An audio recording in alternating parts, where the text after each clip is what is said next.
You muted, Tiger.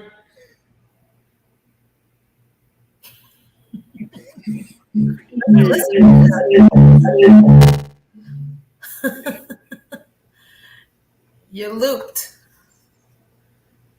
You muted, Tiger. What about now? Echo. Okay. All right, this ain't gonna work out.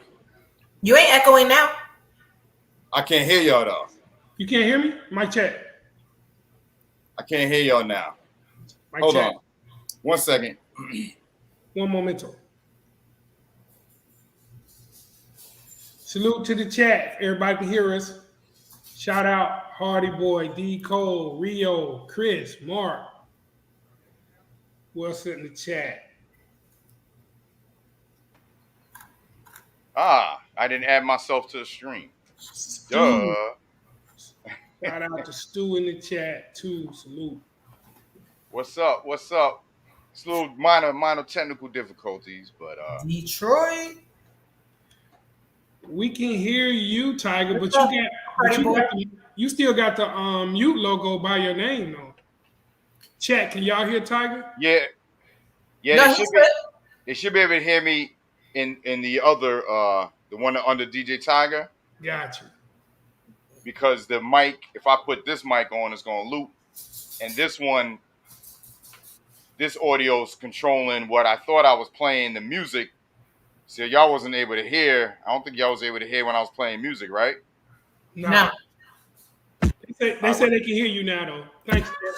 Ladies and gentlemen, you hear that? I know you're gonna dig this. Turn it up, man. Ladies and gentlemen, y'all can hear the music now? I know you're gonna dig this. Turn it up. Ladies and gentlemen, dig this. Turn it up. I want to play this because this is the Fullblast Tribe 2022 promo because of what went down this weekend, y'all. I'm still overwhelmed. Fullblast Fanatics, man. We in the building. It's Monday. We just had a super dope weekend with the tribe, Fullblast Tribe. We got members of the tribes in the building. We got Queen City in the building. My brother, Charlotte, stand up. We got my lady Tigress is in the building. Yeah. Fullblast Tribe. Shout out to everybody in the chat. I see y'all over there on Twitch and YouTube. We simulcasting today just because I want to, chop it up about the meet and greet. Man, it was just super dope. We streamed it on Saturday. But before that, Friday, everyone met up. We was all just kicking it, breaking bread. B-Dub shocked everybody, showed up while everyone was on the rooftop. Man, it was just dope. Tigress, tell them more about, how just everything just came together over these past few months. It was, the countdown, it was like 2 months, then it was 20 days, and then it was 10 days, and next thing you know, it's the day of the day. It's the day, it's the weekend. So it was really good. Seeing people, the love and just the genuine, everything. Everything was perfect. So I can't stress enough how grateful, we are and how wonderful it is to meet genuine people and to have them in our circle. It's real cool. You know, whether they made it or not, regardless of the fact, yo, they showed up even in the chat. Like, whoa. Yeah. Shout out to Like, Queen whoa. City. Queen City was in the chat. I know, we was talking earlier. Queens, he was mad, he couldn't make it. But you was missed, bro. You know what I'm saying? You definitely was. But man, you already know, man. I know the August event is gonna be going down. We definitely trying to come out there, man. We gonna have a mini meet and greet, and then you already know next year it's gonna go down again. So, Hell yeah. oh, you muted now, Queen City. Hold on. Yeah, There no you go. doubt, man.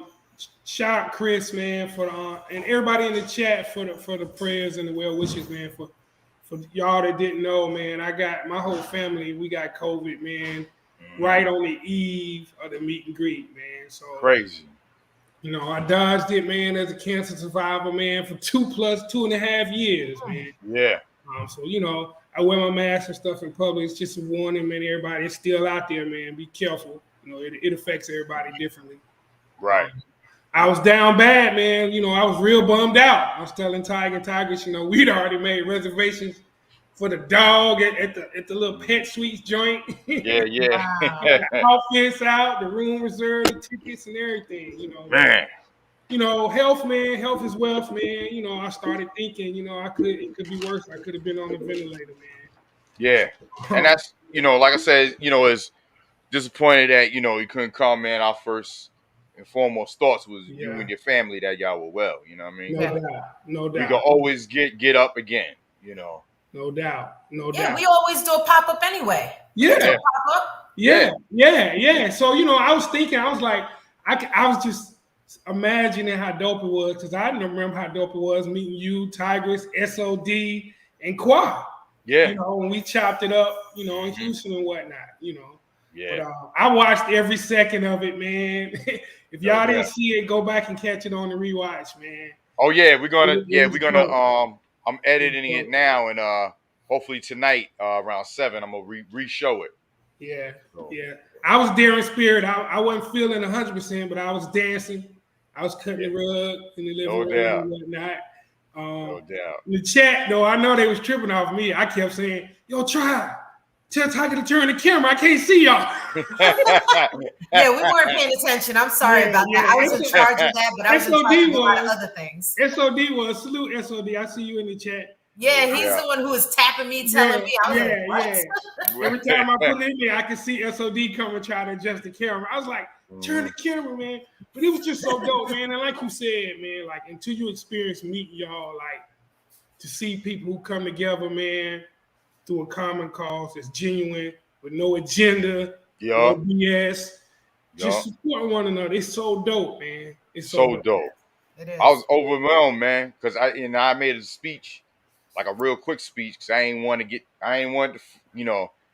to catch me, you know what I mean? But just DJing for all this time and doing shit I was doing, and thought, you figure people that you grew up with, get the support, but it was, it was only a few on one hand. Everyone else I met these past 2 years, bro, has been showing nothing but love and support, and it's dope. You really see it real. Oh man, Thunder out here is bugging. But yeah, man. So I had a few pictures. I just wanted to show y'all. That I uploaded. We're gonna be putting a collage together. But shout out to Casbah for this dope ass hat, Fullblast Army fatigue hat. You know what I'm saying? That was the and then you see the that was the logo for the shirts. And then the crew right there, you know what I mean? SOD, Mr. 4th Street, Big Dub, Mick Takala, Casbah, D Cole, Stub Rock came from Canada, y'all. Brandon G, myself, and Mr. Dirty South, Toquan. You know what I mean? And I try to upload as much as I can before the show started, because it was getting close. Fly Quad Design came through from New York in the building. D Cole's wife, Casbah's lady. You know what I'm saying? Here we are again. That's when we first, right? This is when we first met up, right, babe? That was the first day, right? Yeah. Yeah, this was the first day. Jersey dude in the back right there. Yeah, me and my lady holding the 2022. Man, it was just super, super dope, man. Just super, super dope.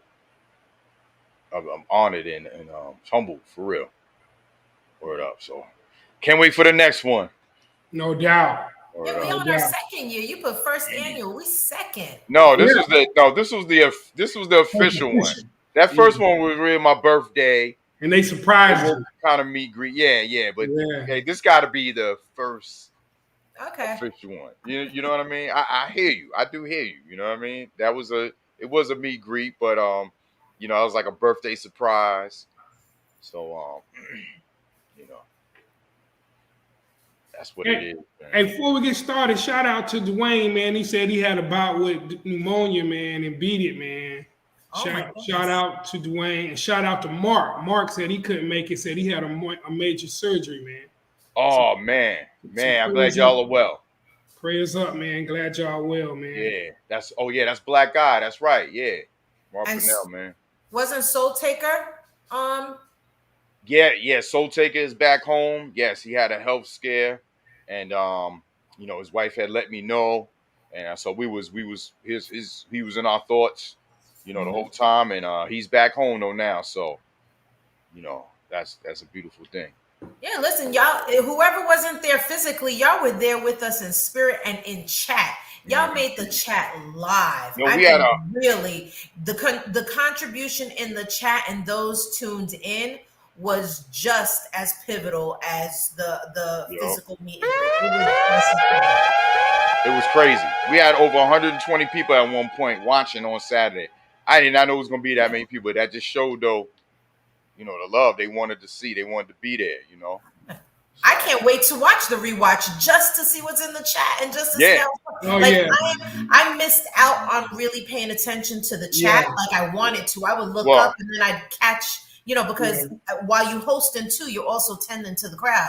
So it was hard to keep you know, a lookout on the chat. So I'm dying to really look at it again. Well, a few times we were paying attention to it, but other than that, you know, I was trying to mod, but like it was certain people that was modding and partying too.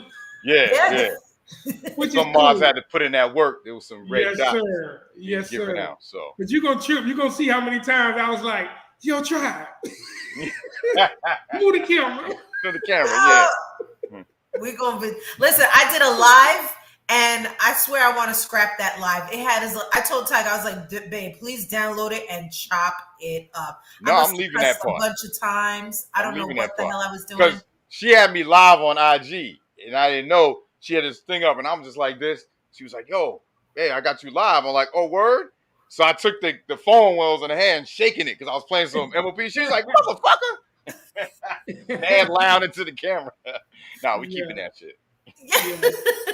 I'm afraid to listen to the whole thing. I was cussing up a storm. Yo, Dwayne, good to see you, bro. Salute. Yes, that's what they say. Leave it.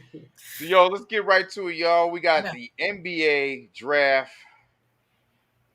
Let's hear him do this before Don Bird comes in here. Right. NBA top 5 recap. Queen City laid them down.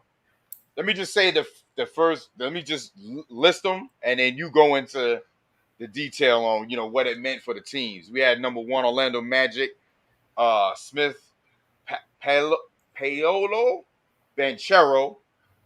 Number 2 Oklahoma City Thunder, Chet Holmgren. Number 3 Houston Rockets, Jabari Smith. Number 4 Sacramento Kings, Keegan Murray. And Detroit Pistons, number 5 Jaden Ivey from Purdue. So I'm hearing that Detroit really came off on this draft. I'm gonna be a hater, but I guess they did, right? Queen City. They did. First of all, I got the top 5 right, just not in the right order in my mock draft. Okay. Those were the 5 best players. I'm not gonna say the 5 best players.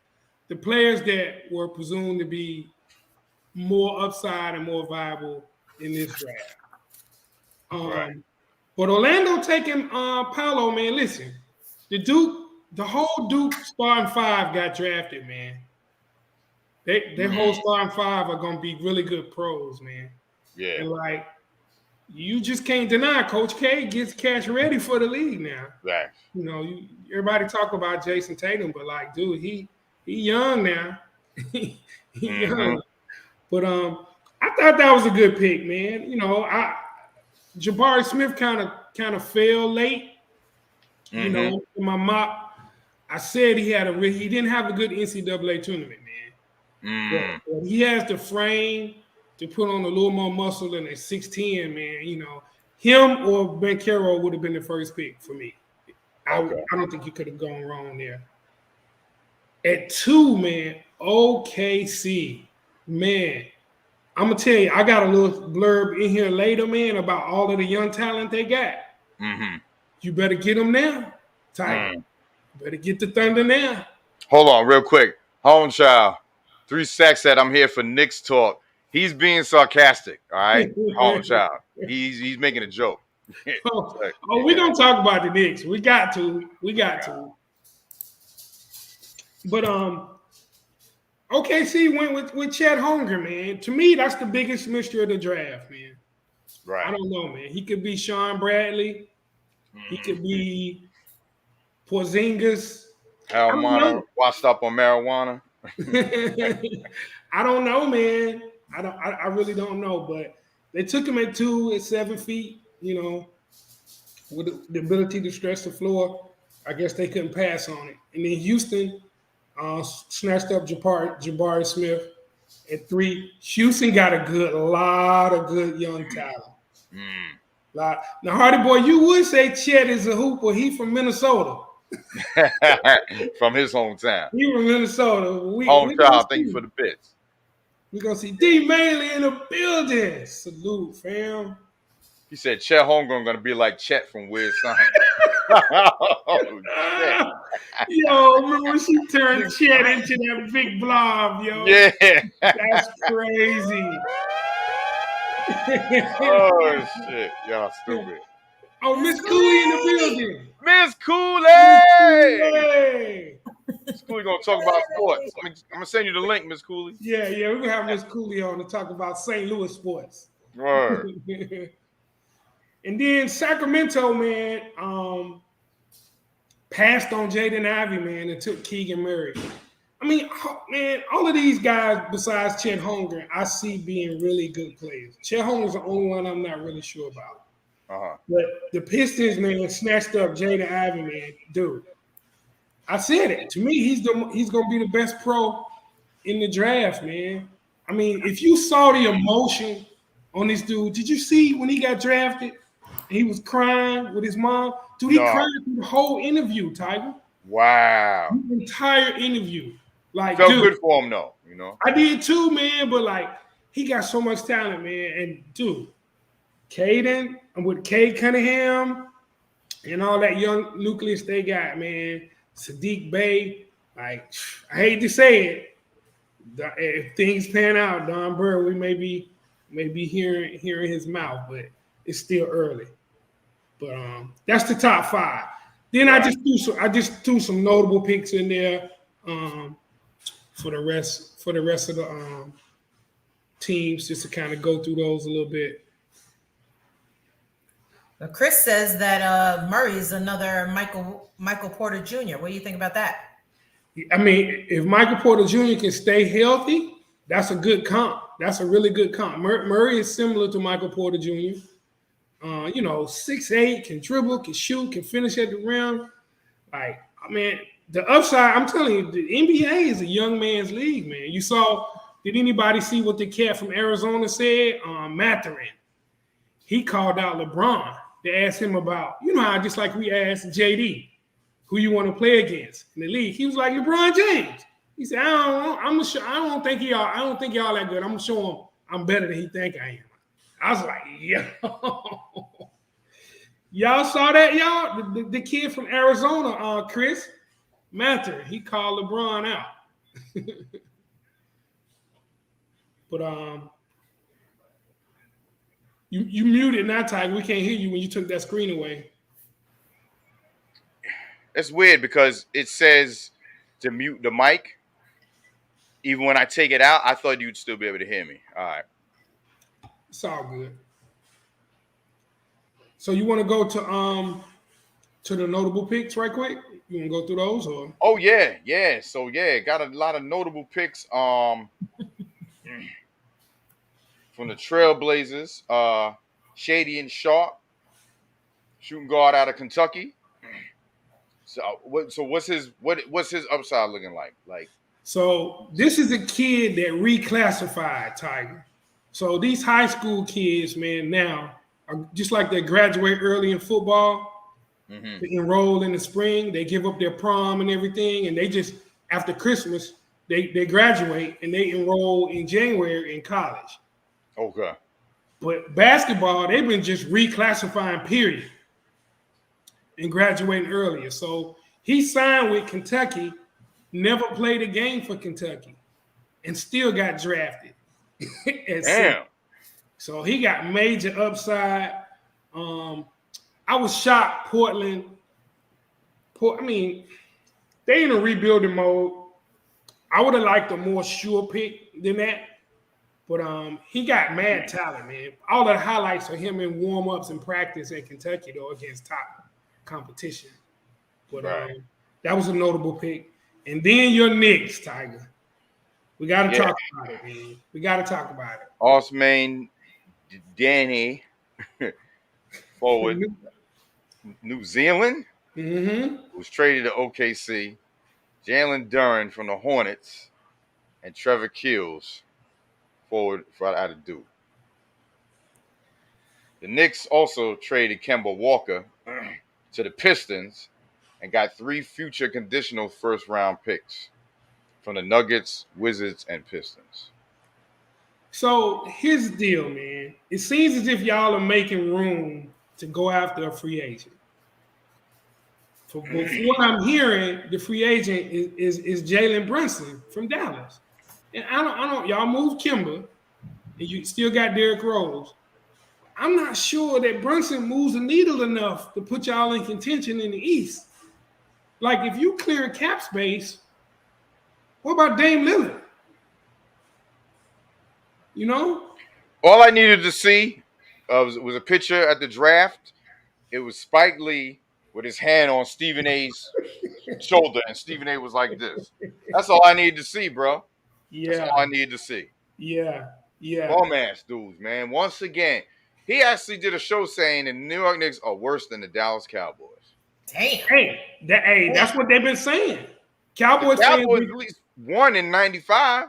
Knicks ain't won since 73. 73. And Cowboys fans been coming at Stephen A about that. It was like, cuz, how you gonna be on us like that? Y'all ain't won 50 years. It's gonna be 50-year anniversary because they ain't winning it next year. That's crazy, man. I think I'm gonna do a show, 50-year anniversary of the Knicks not getting to the getting another ring. That's crazy. Hosted by Don Burr. He'll probably take over the whole show. Yeah, he'll love that. See money in the building. Salute, fam. I can't take it, man. I can't take it. Salute, see money. But here's the thing, though, Tiger. The trade, like, y'all had Usman Dang and Jalen Duren, 2 good young players, and then just traded them. And then the picks y'all got. We're going to talk about this when we get to the Hornets as well. When the goal is what you're doing, man. What you really want to do is when you're making trades like this, you want to make trades with teams for future first-round draft picks that you hope are going to be early first-round draft picks, meaning the team does not win a lot of games. Right. So y'all traded with the Nuggets, who are getting Jamal Murray back. They went deep and they lost to the Warriors in the playoffs this year. That's going to be that's going to be in the 20s. And the Wizards, that might end up being a high pick. And the Pistons, depending on how good the young talent comes together. Yeah. But actually, I think the Hornets trade was worse than y'all's. We'll talk about that in a minute. But yeah, man. And then Kemba is going to get the Pistons to buy his contract out. And he's going to go somewhere else. But Yeah, I just think y'all passed on a lot of good young talent, man. But who knows now? If y'all parlay those picks into good players, but y'all got to do better than Jalen Brunson in free agency. Dwayne says he expected to get Miles Bridges. What do you think? Who wanted Miles Bridges? No, Dwayne broke right on in YouTube. He said he expected the Detroit Pistons to get Miles Bridges. Man, we better not give up no Miles Bridges. If the Hornets give up Miles Bridges, I'll be sick. We didn't lock him up though, D. So I mean, you know, we're trying to move Gordon Haywood and Kelly Oubre. Is what we're trying to do. If you're really gonna depend on the Knicks management to do the right thing in the upcoming year, after the shit that they've been pulling, then don't hold your breath. Don't hold your breath, bro. I'm like whatever now, bro. I'm not even like, we do the sports show. I root for my teams, but I will be like in a corner, loading up a clip if I really invested my time and energy into these fucking teams. You know what I mean? It's like, and then the jokes I get from Daryl about my Jets. I saw you, Daryl. I saw you in there. I see Daryl. You know what I mean? Like, I'm like, yo, if we do good, we do good, man. We talk shit during the season, but it is what it is, man. Well, D, I see the connection with Bridges. He from Flint, Michigan. He a Michigan kid. He a Flintstone. But we can't let that happen, man. And then Chris said that the Knicks hired Jalen Brunson's dad, Rick Brunson. Rick Brunson played in the league. So that might be why y'all go. That's just straight personal. Yeah, he talked about that. He was like, when they did that, they knew what they was doing. Bum ass shit. If Marcus can be available, I don't know. 3 stacks. Damian Lillard, man. 2 words. Dame time is built for New York. Y'all would be stupid if y'all didn't do that. So next up, your squad. Oh my God. So only thing about this is we got Mark Williams, which is who I wanted. Great pick at center, lob threat, runs the floor, block shots. I think he's gonna be great with Melo. Great. But the problem is we had 13 and 15, Tiger. Mm-hmm. We drafted Jalen Duren, Mr. 4th Street in the building. Salute, Mr. 4th Street. We drafted Jalen Duren, center at Memphis at 13, and then traded him and got involved in this big, huge trade with all these teams. Then we came back and got Mark Williams at 15. I thought we should have got Mark Williams at 13 and then came back and got AJ Griffin from Duke, who went to the Hawks, who's going to be a baller at 15. I thought we could have got 2 good young players in this draft. Right. But instead, let me tell you all of these picks we got. If you think y'all got a whole bunch of crazy picks, let me run down this list of picks that we got. All right. So we got the Denver Nuggets 2023 first round pick. Like I said, Denver gonna go deep in the playoffs. That's gonna be in the late 20s. We got the Knicks 23 second round pick. I'm not even gonna say that's gonna be late second round. Utah's 2023 second round pick. Even without a coach, they don't have Quinn Snyder. They got Spider Mitchell, Rudy Gobert. They're gonna be a playoff team. Then the 2023 Dallas or Miami second round pick. Whoever has the worst record. The Mavericks and the Heat are gonna make deep playoff runs. Then we got the Knicks 2024 second round pick. So unless y'all get really good between now and 2024, that's going to be a late second round pick. Mm-hmm. And then the topper, we got a first round pick from Milwaukee in 2025. So winning the Bucks going to be sorry. Oh, man. So I'm right picking up management skills from the Knicks, huh? No, it's Michael Jordan, man. I'm telling you. Oh, speaking of, Michael Jordan. Yeah, Tiger. so I was reading, and I was just actually looking it up. It says that there were some fans that were waiting in a parking garage. They were actually waiting to get a selfie photo with Marlon Stockinger and Lewis Hamilton, and end up walking into, seeing Michael Jordan. And he just turned them away. He was like, "No, thank you." They wanted to take a selfie with him. And he just refused to talk to them. And he's wearing their sneakers. And they're wearing kids probably put together in a slave camp in China. Wow. I saw it, Tigress. I seen it. It breaks my heart. Number one, the kids were in the secure parking garage because it was nothing but Lambo trucks, Lamborghinis, Ferraris. And so it wasn't like out in the open. No, it wasn't out in the open. Somehow they got in the parking garage. I know exactly where it is in the because you can see IAA tournament at the Spectrum Center. Somehow they got in there. It was two teenagers, both wearing Jordans, and they thought LaMelo Ball was coming out, and it was Jordan. They were like, "It's Michael Jordan." His first response was, "Y'all get out of here. Y'all can't get out of here, man." They're like, "Can we get a picture?" He said, "No." One of the kids that was videoing turned it down so you could see his shoes. He's wearing Jordans. Like, you don't know what his mom might have sacrificed to buy them Jordans. I was like, he's like, "Y'all kids get out of here," and got in his car, man. Just that short. Yo, you know what's crazy? All this week, well, not this week, since Saturday and today, I had a show, Motivation Monday, aka Sucker Free. It was a shirt that Fly Quad was wearing. So I created my own Sucker Free shirt. Yeah, I saw that. 3D. You know what I mean? And it's like, that's some sucker shit, man, that he did, man. He really is, man. I mean, it's not like it took that much time. It took him more time to say no than yes, or just take the picture. It wasn't like he was bombarded by a tribe of kids or a classroom of kids. Yeah. Two teenagers, man. True. Now, I don't know how they got in the garage, but still, they there. They're not gonna harm you, dog. I mean, come on, man. So that's what it is, man. That's what a little disappointing. We've been dealing with that. I mean, let's just be honest. Like, it's the same dude that said Republicans buy sneakers too. Let's keep it real. On the tour bus back in the day, you know that, right, Tiger? Right.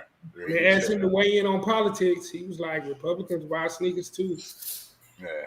So, then on top of that, he turns around and hires retread Steve Clifford after the coach left us at the altar to stay with the Warriors, which I can't be mad at him for that. You got the opportunity to take over that franchise instead of come deal with the mess that's been going on in Charlotte. But to hire him instead of Mark Jackson or Sam Cassell or any of these young up-and-coming coaches, listen to this, Tiger.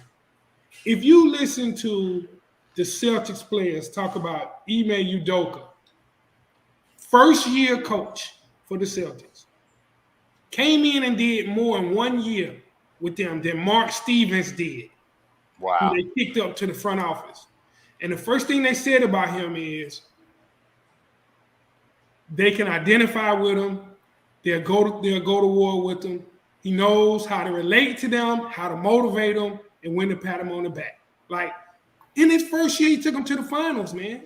These young coaches are the way, man. Sam Cassell can't get a look. Come on, man. Mark Jackson can't get a look. Steph, when they asked Steph about the championship and Steve Kerr and all that, first thing he said was, "I got to give props to Mark Jackson, who started it. Let's keep it real, man. They ain't gonna give Mark Jackson no head coaching job, bro. It's like they Kaepernicked him, some shit. Yeah.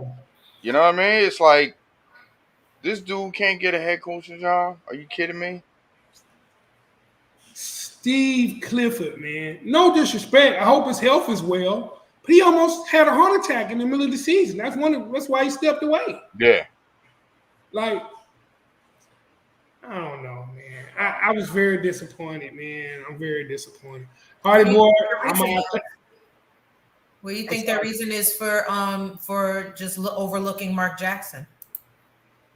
Well, I know one of the problems in Golden State was, he's a pastor. He has a church. And they were thinking that he wasn't devoting all his time to basketball. And something about the locker room saying that, I think a player said that, like, there's a locker room, not church, like he would be in there quoting scriptures or something. Yeah. Like they wouldn't gonna feel that. Yeah. Yeah. But I mean, can't upper management be like, hey, you kind of want to like keep religion out of it if you're gonna coach? Like, what's the big deal? You know what I mean? Like, it can't be like just that. Yeah. But he's professional. He should know better.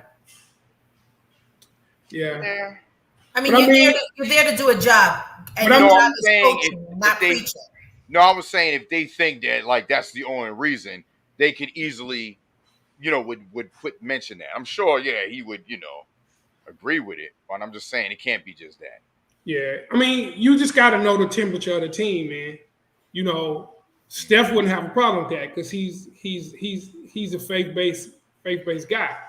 Oh shoot, we got a hold up, Queen City, my bad. We got a raid from DJ O Pie 1200. Thank you, Raiders. Thank you for coming through. Appreciate you. Raiders. Mr. Mad Dog in the building. No doubt. Yeah, man, we doing our sports show right now. But I appreciate the raid, man. Appreciate it. Word up. Cooks in the building, my brother, twin. My brother, man. You was mixed too, Cooks. No doubt. Oh, you make the next one, my brother. You was mixed. This shirt right here, real quick before we continue. Oh, yeah. Shout out to the Casbah. Go full screen on that, Tiger. Go full screen on that. Full screen okay. on that shirt, man. How do I do this now? There you go. He put the shirt together. The mods, if you hit the command, I saw what it was earlier. I forgot already. It's FF. FF is the link. There's two links. His is the second link. You'll see it'll say Casbah as design. Dope Fullblast Fanatics shirt. Logos of different teams. He made it up. He also did this hat. I don't know when he'll have the available for that, but this is available, the shirt, for you to purchase, yo. Big up to Casbah. Yo, he has some dope Fullblast sneak it. Yo, when y'all see the picture collage that we put together in the next few weeks, you're gonna see all the stuff that was going down. It's just dope love. I'm going to grab that shirt right now. It's so dope. Y'all, if y'all didn't pay close attention, dude, he can actually do a raffle, man. If somebody could name, each letter is a font from a sports team. It's either a logo or a font from the team's logo.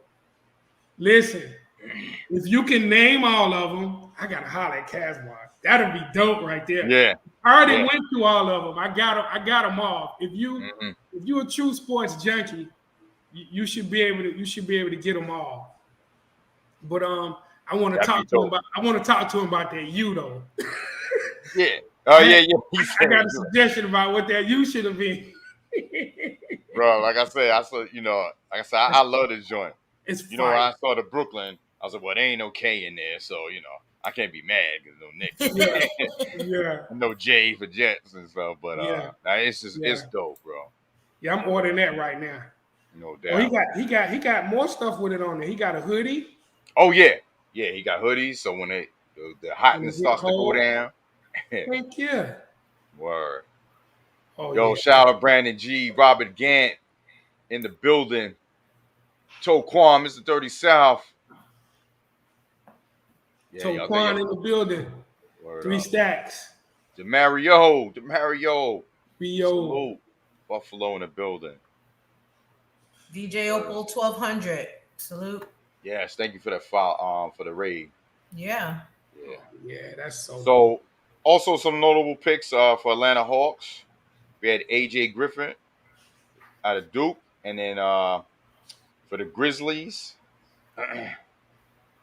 Walker Kessler, center out of Auburn.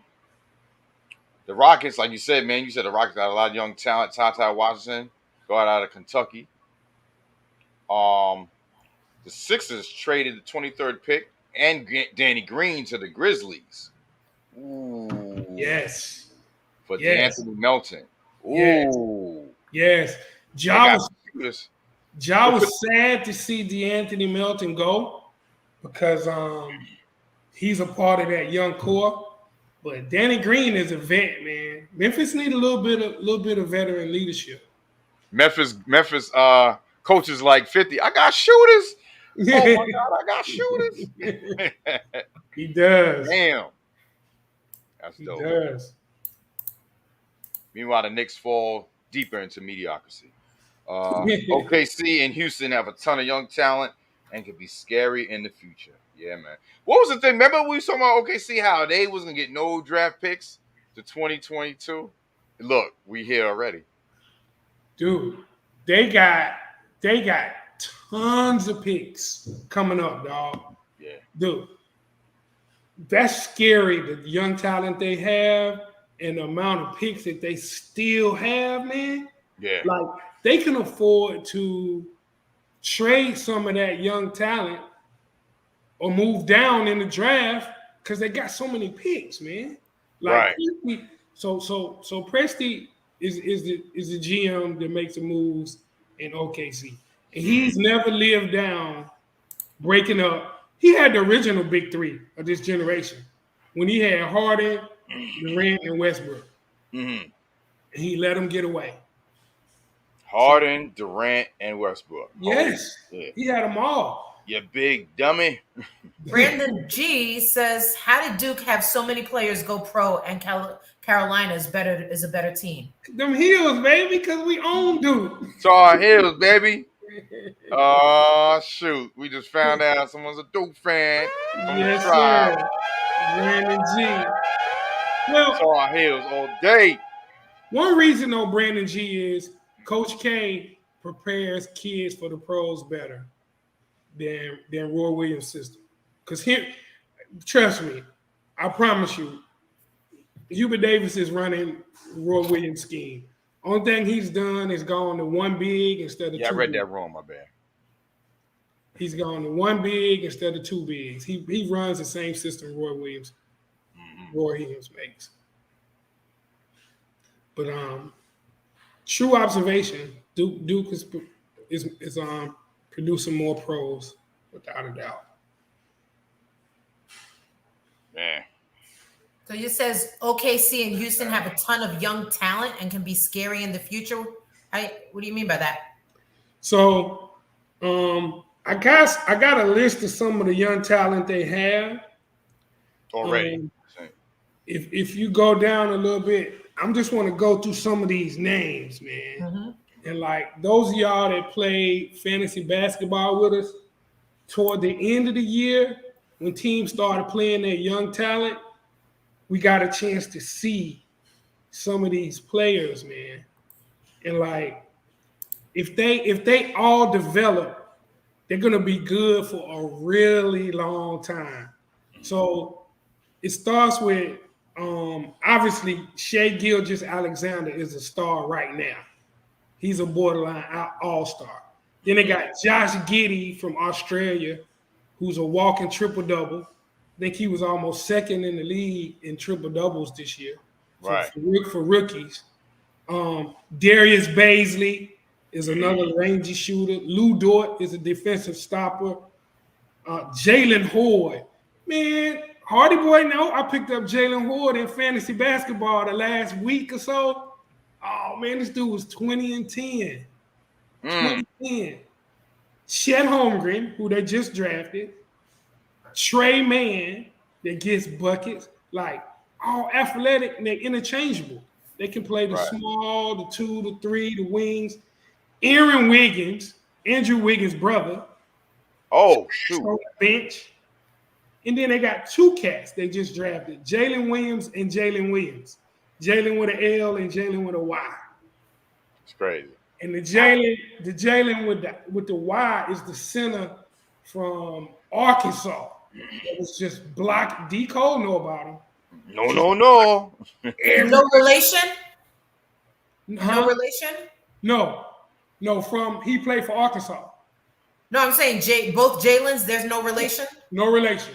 Just the No same relation. name. Yeah. Jalen Williams, That's crazy. Jalen Williams.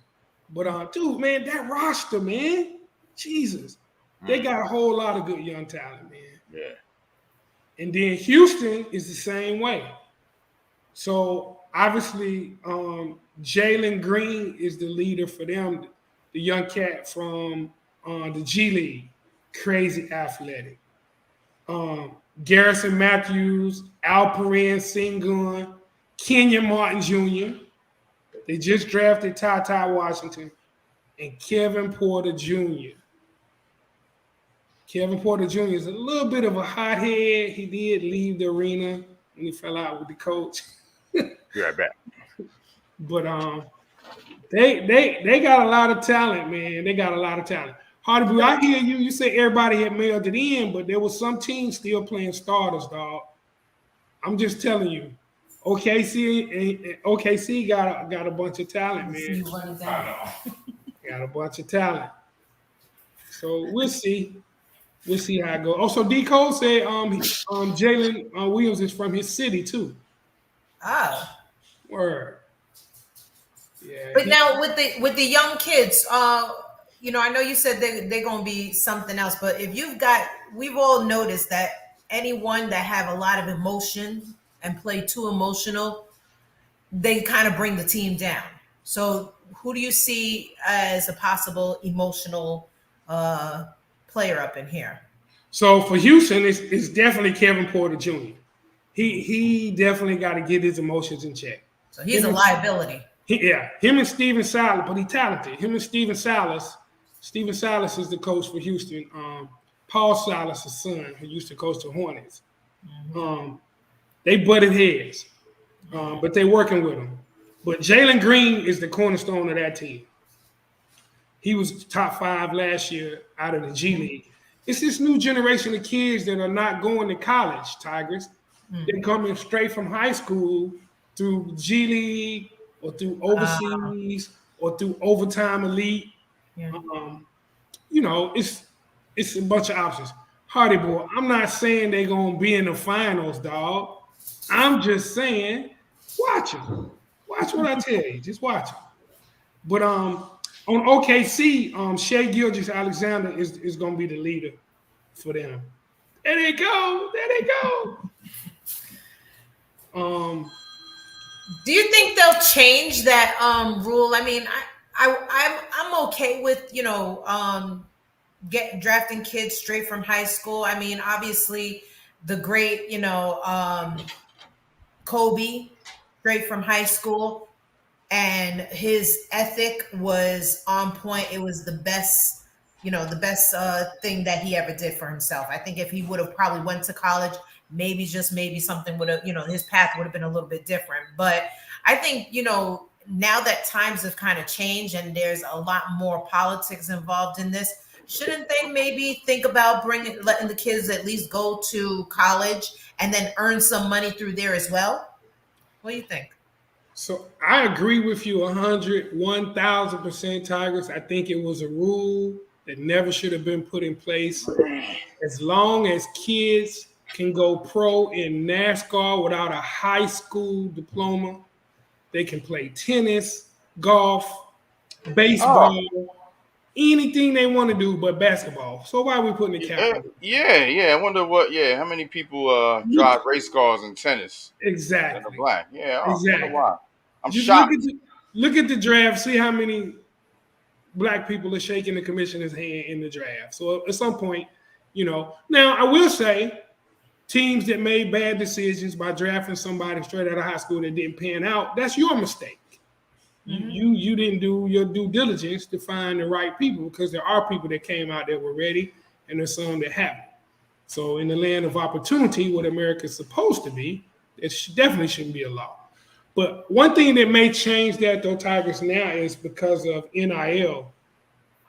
now that players can go to college and do their own endorsement deals off of their awareness. These kids miss out on that. Yeah, it may slow down the push to remove the rule. The rule is still 1 year removed from high school. Doesn't say you have to go to college. So Okay. Yeah. There's some players that choose just to go overseas. I mean, Luka Doncic didn't go to college. Josh Giddey didn't go to college. The cat from New Zealand that y'all just drafted and traded, Tiger, he didn't go to college. He went. Did he go to high school? Graduate high school, and played for the International Pro League.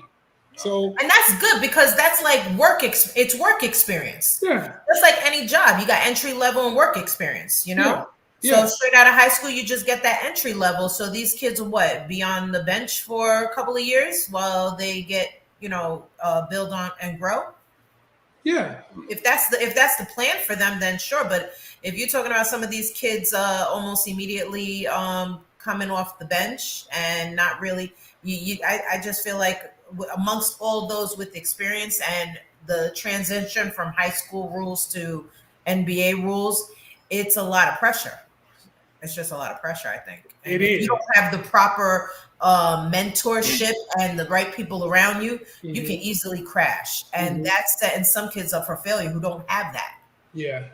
That's why I like the G League, though.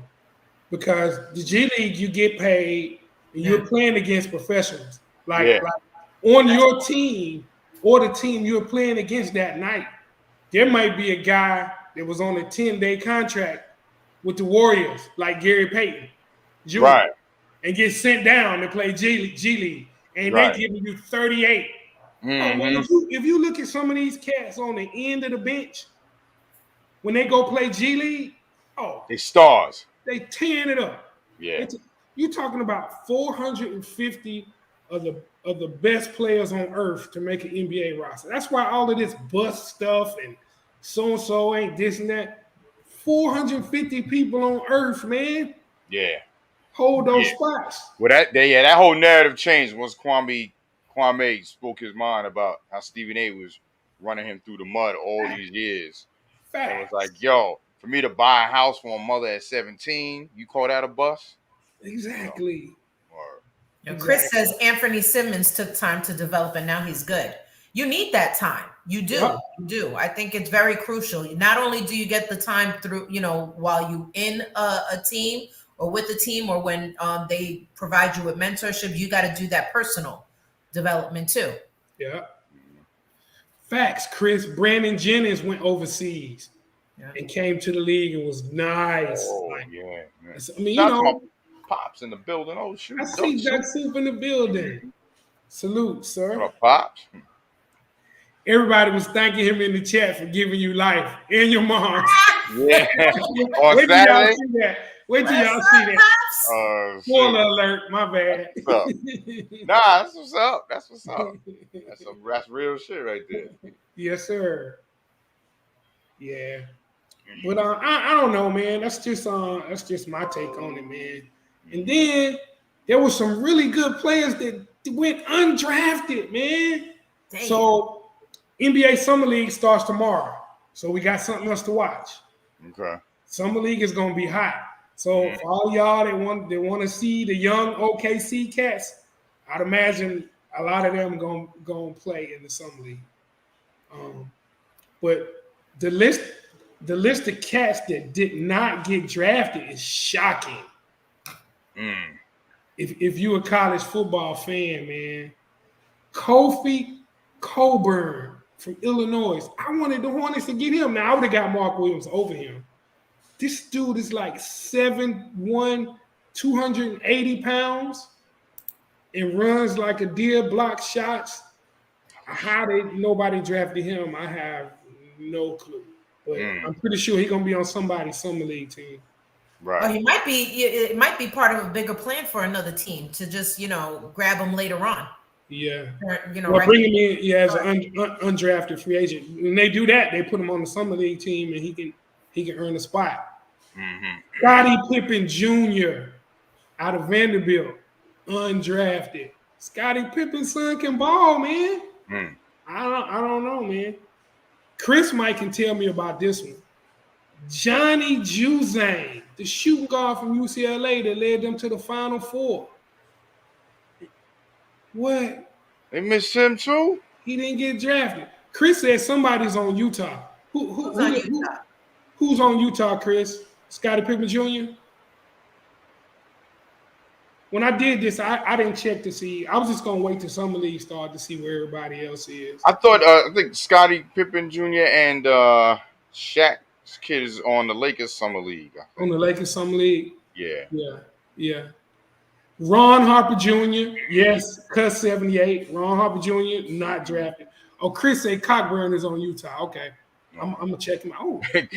Remember that? We talked about that too before, Cockburn. Yeah. Yeah, holy shit.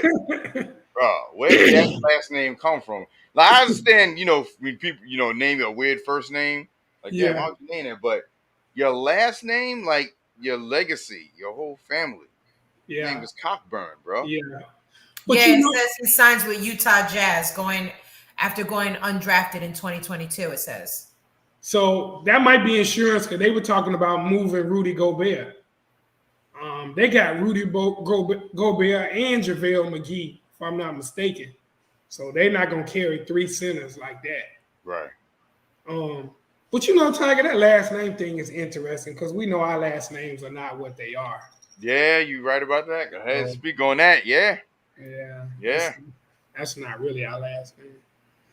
This one right here was Tyrone. Yeah. We saw the movie. So retarded. We saw the movie. Shit. So then, this one shocked me the most. Alondis Williams, shooting guard from Wake Forest. Tiger. Dude was the ACC Player of the Year.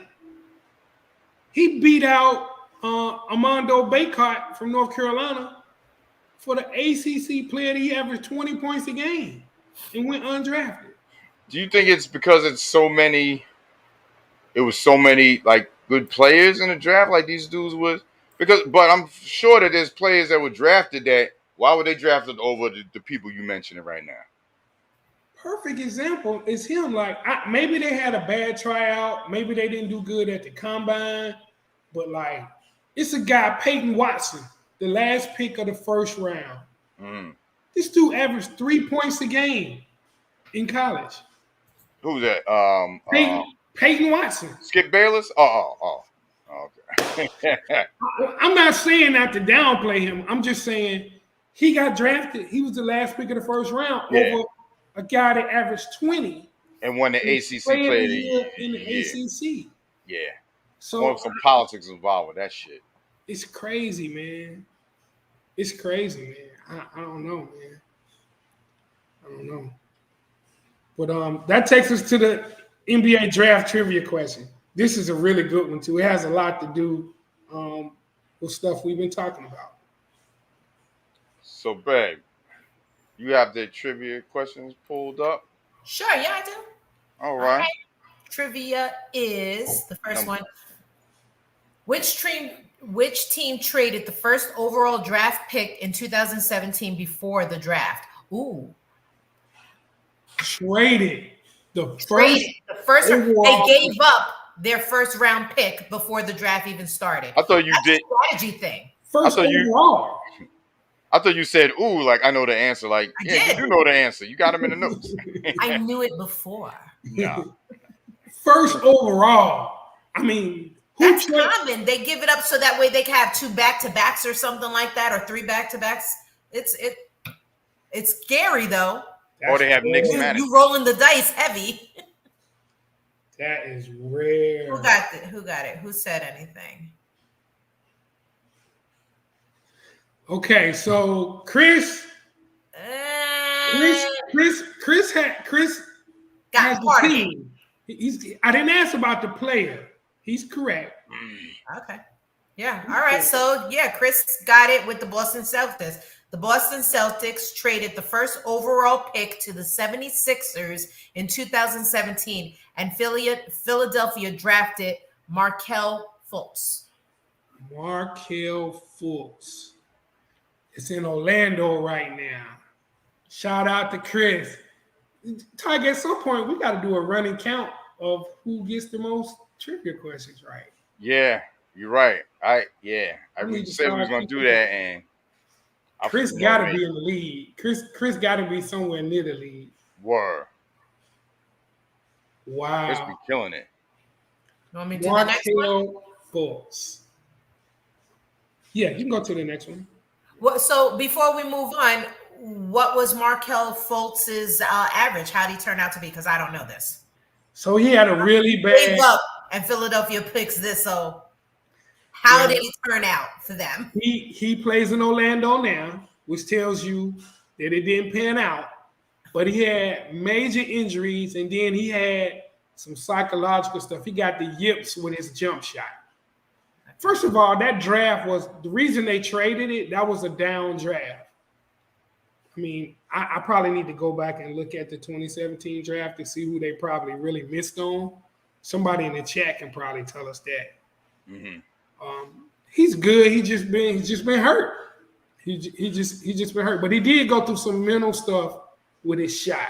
We started changing his shot, and like at that point in your career, that's not something you want to be changing at that point. So do you think that when you think back in hindsight, do you think it was a pretty good decision of theirs? Let me see. Let me pull up the 2017 draft and see who they passed. Let me see who they passed on. Somebody's probably Lonzo Ball was number 2. Chris said. Chris is already on it. Let me pull it up and see. Oh, it's Markelle Fultz. Is that it, Chris? Markelle. It's Markelle. Oh, he put M-A-R-C. That's why. Okay. Yeah. All right, let's see. Let's see here. I got a story to tell before the next question. Before the next one. Oh. So you seeing a lot of missed opportunity? Yeah, that's what Chris was saying. Shout out to Chris. Boston moved down and got Jason Tatum at 3. So that panned out really well. Very, very well. So as I'm going down this list, it looks as if Gotcha, Chris. Donovan Mitchell was in this draft. Oh yeah, this is the draft where the Hornets passed on Donovan Mitchell. Yeah, I remember this now. So I guess it panned out good for them. Yeah, in actuality, that was a good draft. Jason Tatum, De'Aaron Fox. I'm going through some of the top players. Donovan Mitchell, Bam Adebayo, Jared Allen for Cleveland, OG Anunoby for Toronto. Caleb Swanigan winning that draft, 26. Rest in peace, man. Caleb Swanigan passed away at 25, y'all. Damn. Out of Purdue, man. Damn. Wow. I just saw his name on here. Kyle Kuzma, Derek White for the Celtics. So it looks you could say the Celtics got to move down and still got the best player. Mm-hmm. Even though it'll go down in some kind of history as one of the biggest draft busts. Is that what it says? Every NBA team has its draft bust. Yeah. So they considered this one of theirs, but it turned out good for them. Well, I think they recognized there was no clear-cut number 1 player. Mm-hmm. So they moved down and got picks from Philly. What I need to look at, the picks they got from Philly, they probably turned around and drafted Jaylen Brown the next year. Oh my God. That's the case. That was brilliant. And plus, who did they have on their team that they were okay with? At that time, they were okay with missing the first draft. Yeah. Wow. The second round, I don't see any standout names. Very few. Dylan Brooks. Wow. Chris says that he's just reading that DeJounte Murray close to joining the Hawks. Oh, he is a beast. If they put him at 1, I don't know. Do you move Trey to the 2? He's so small, man. DeJounte Murray, oh man, that'd be nasty. He did work in fantasy too. But yeah, after looking at that, that's a great move by the Celtics. Right. Shout out to Chris. That's why he had Jason Tatum in the answer. Salute. Mm-hmm. So before we go to the next trivia question, I got this quick story that I found. Actually, it's true. Ex-NBA star from the Lakers, Spencer Haywood. Hell yeah, I circumcised myself. What? Yeah. So HBO's Winning Time finally got something right. Yes. You know, they've been criticized with getting shit wrong, putting spice on shit that didn't happen. They hit the nail on the head literally when addressing Spencer Haywood's infamous self-circumcision. Because Hall of Famer told TMZ Sports everything is 100% true. In case you haven't tuned in to the hit show series about the Showtime Lakers, Haywood's teammates gossiped about how he was known for taking his matters into his own hands. And putting a razor to his junk while he was a little kid. Holy shit. I'm okay with it. When he was a little kid? I'm okay with it, and I did some bad shit. Oh. Haywood, who famously fought to allow players to jump straight to the NBA, he did. As we just talked about, said he's come to terms with what he's done in the past. Said he's 34 years sober, has a loving family, and a podcast, rightfully titled The Spencer Haywood Rule. The ex-hooper says he knows life's adventures make for great TV, including the circumcision. But let me explain it to you. In this small town in Silver City in Mississippi, it ain't no silver and it ain't no city. It's a population of 370 people, and you had no doctors. You had no anything. So my mother was doing it in a biblical standpoint that you got to be circumcised. So Haywood says he had help from his brothers during the procedure and has a perfectly logical explanation for taking care of the business himself. We did it to the hogs, so why not do it to the humans? It's country folk. While Haywood prides himself on the job he did, he admits he later went to the doctor to get it cleaned up. There you have it. Okay. Jesus. I don't know. I got a newfound respect for someone who's going to cause that much pain on themselves and to do something that is not really a need for. I mean, health-wise. Look, we like what Eddie Murphy said, when you playing with your woman and she grazes your nuts playing, I think playtime's over. Over. Let alone circumcising your. Yeah.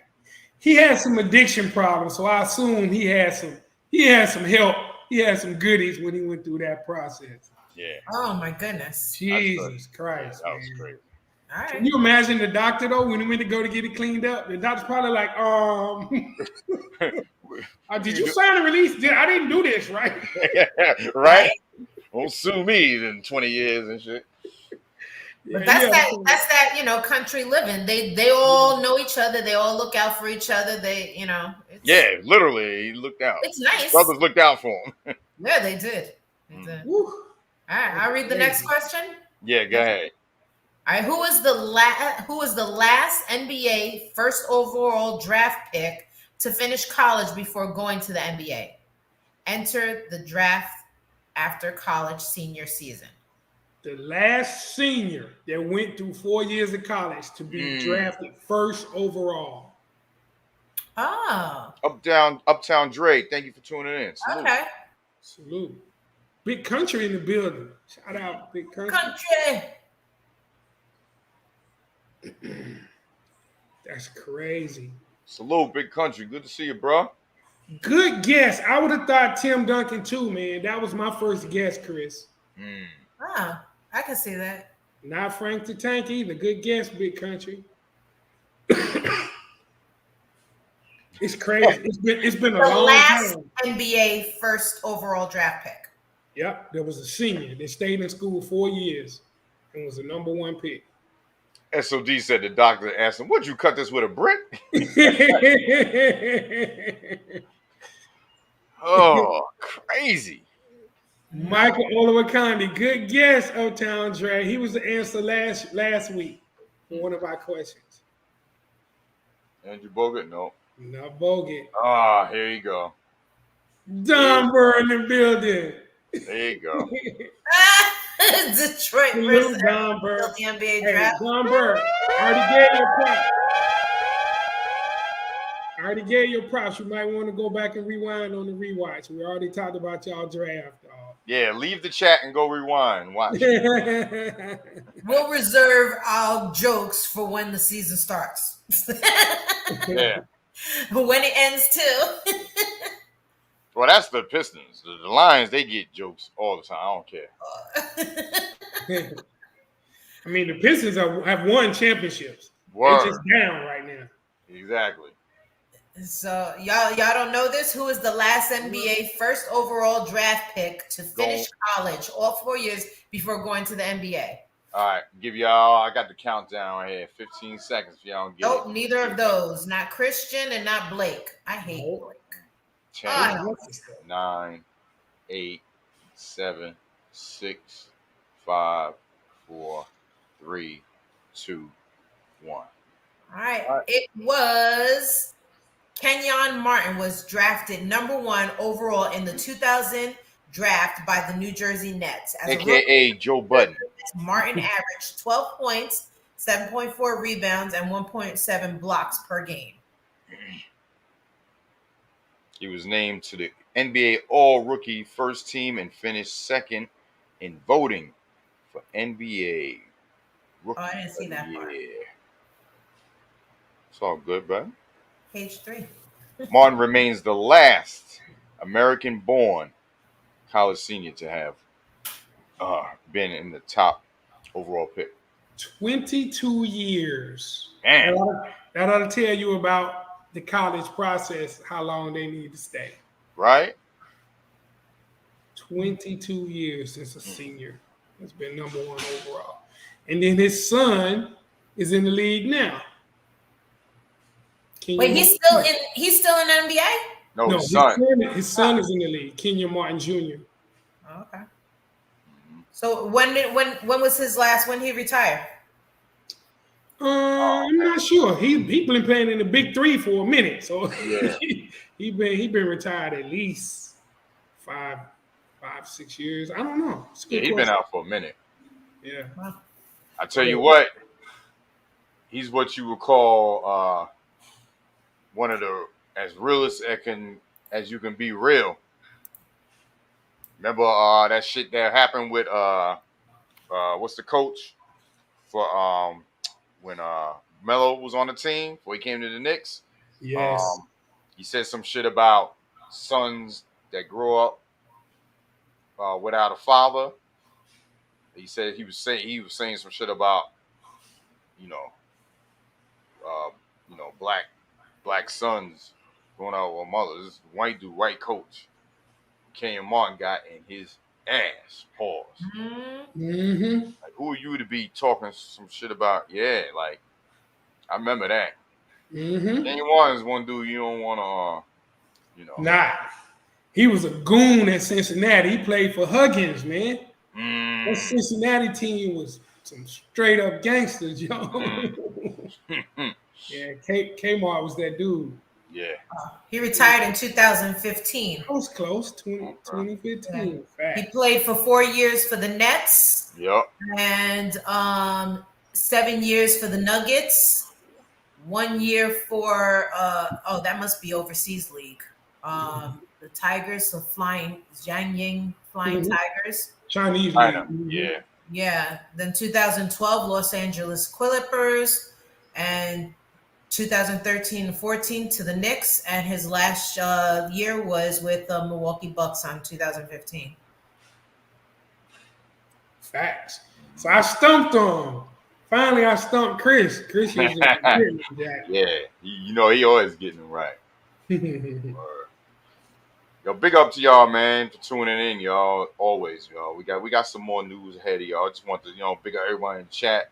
Always tuning in every Monday, y'all. Fullblast for that. We're gonna have an update on the Houston Battle of the Bands going down 2022. August 27th in Houston. Definitely trying to go shoot. Definitely trying to make something happen too, as far as an event, full blast event. So stay tuned for news on that, y'all. Facts. I talked to KO Saturday. He was actually in Houston. He was calling to confirm some stuff with me about leaving, when I'm leaving, and how long we staying, and all of that. So they finalizing everything. I reached out to him. As soon as he gets the ticket, hotel information to me, I'll get it to you, and we can get it out to everybody. But it's going to be a dope weekend. August 27th again, NRG Stadium, Houston. The following week, Labor Day weekend, Miami, Orange Blossom Classic, Kate FAMU. Wait till we get the HBCU news, and I'm going to tell you why that game is going to be bananas. Dude. That's going to be crazy. Yeah. Crazy. So, we got some NFL updates, man. First of all, RIP, man. Tony Siragusa, the Goose, passed away, man.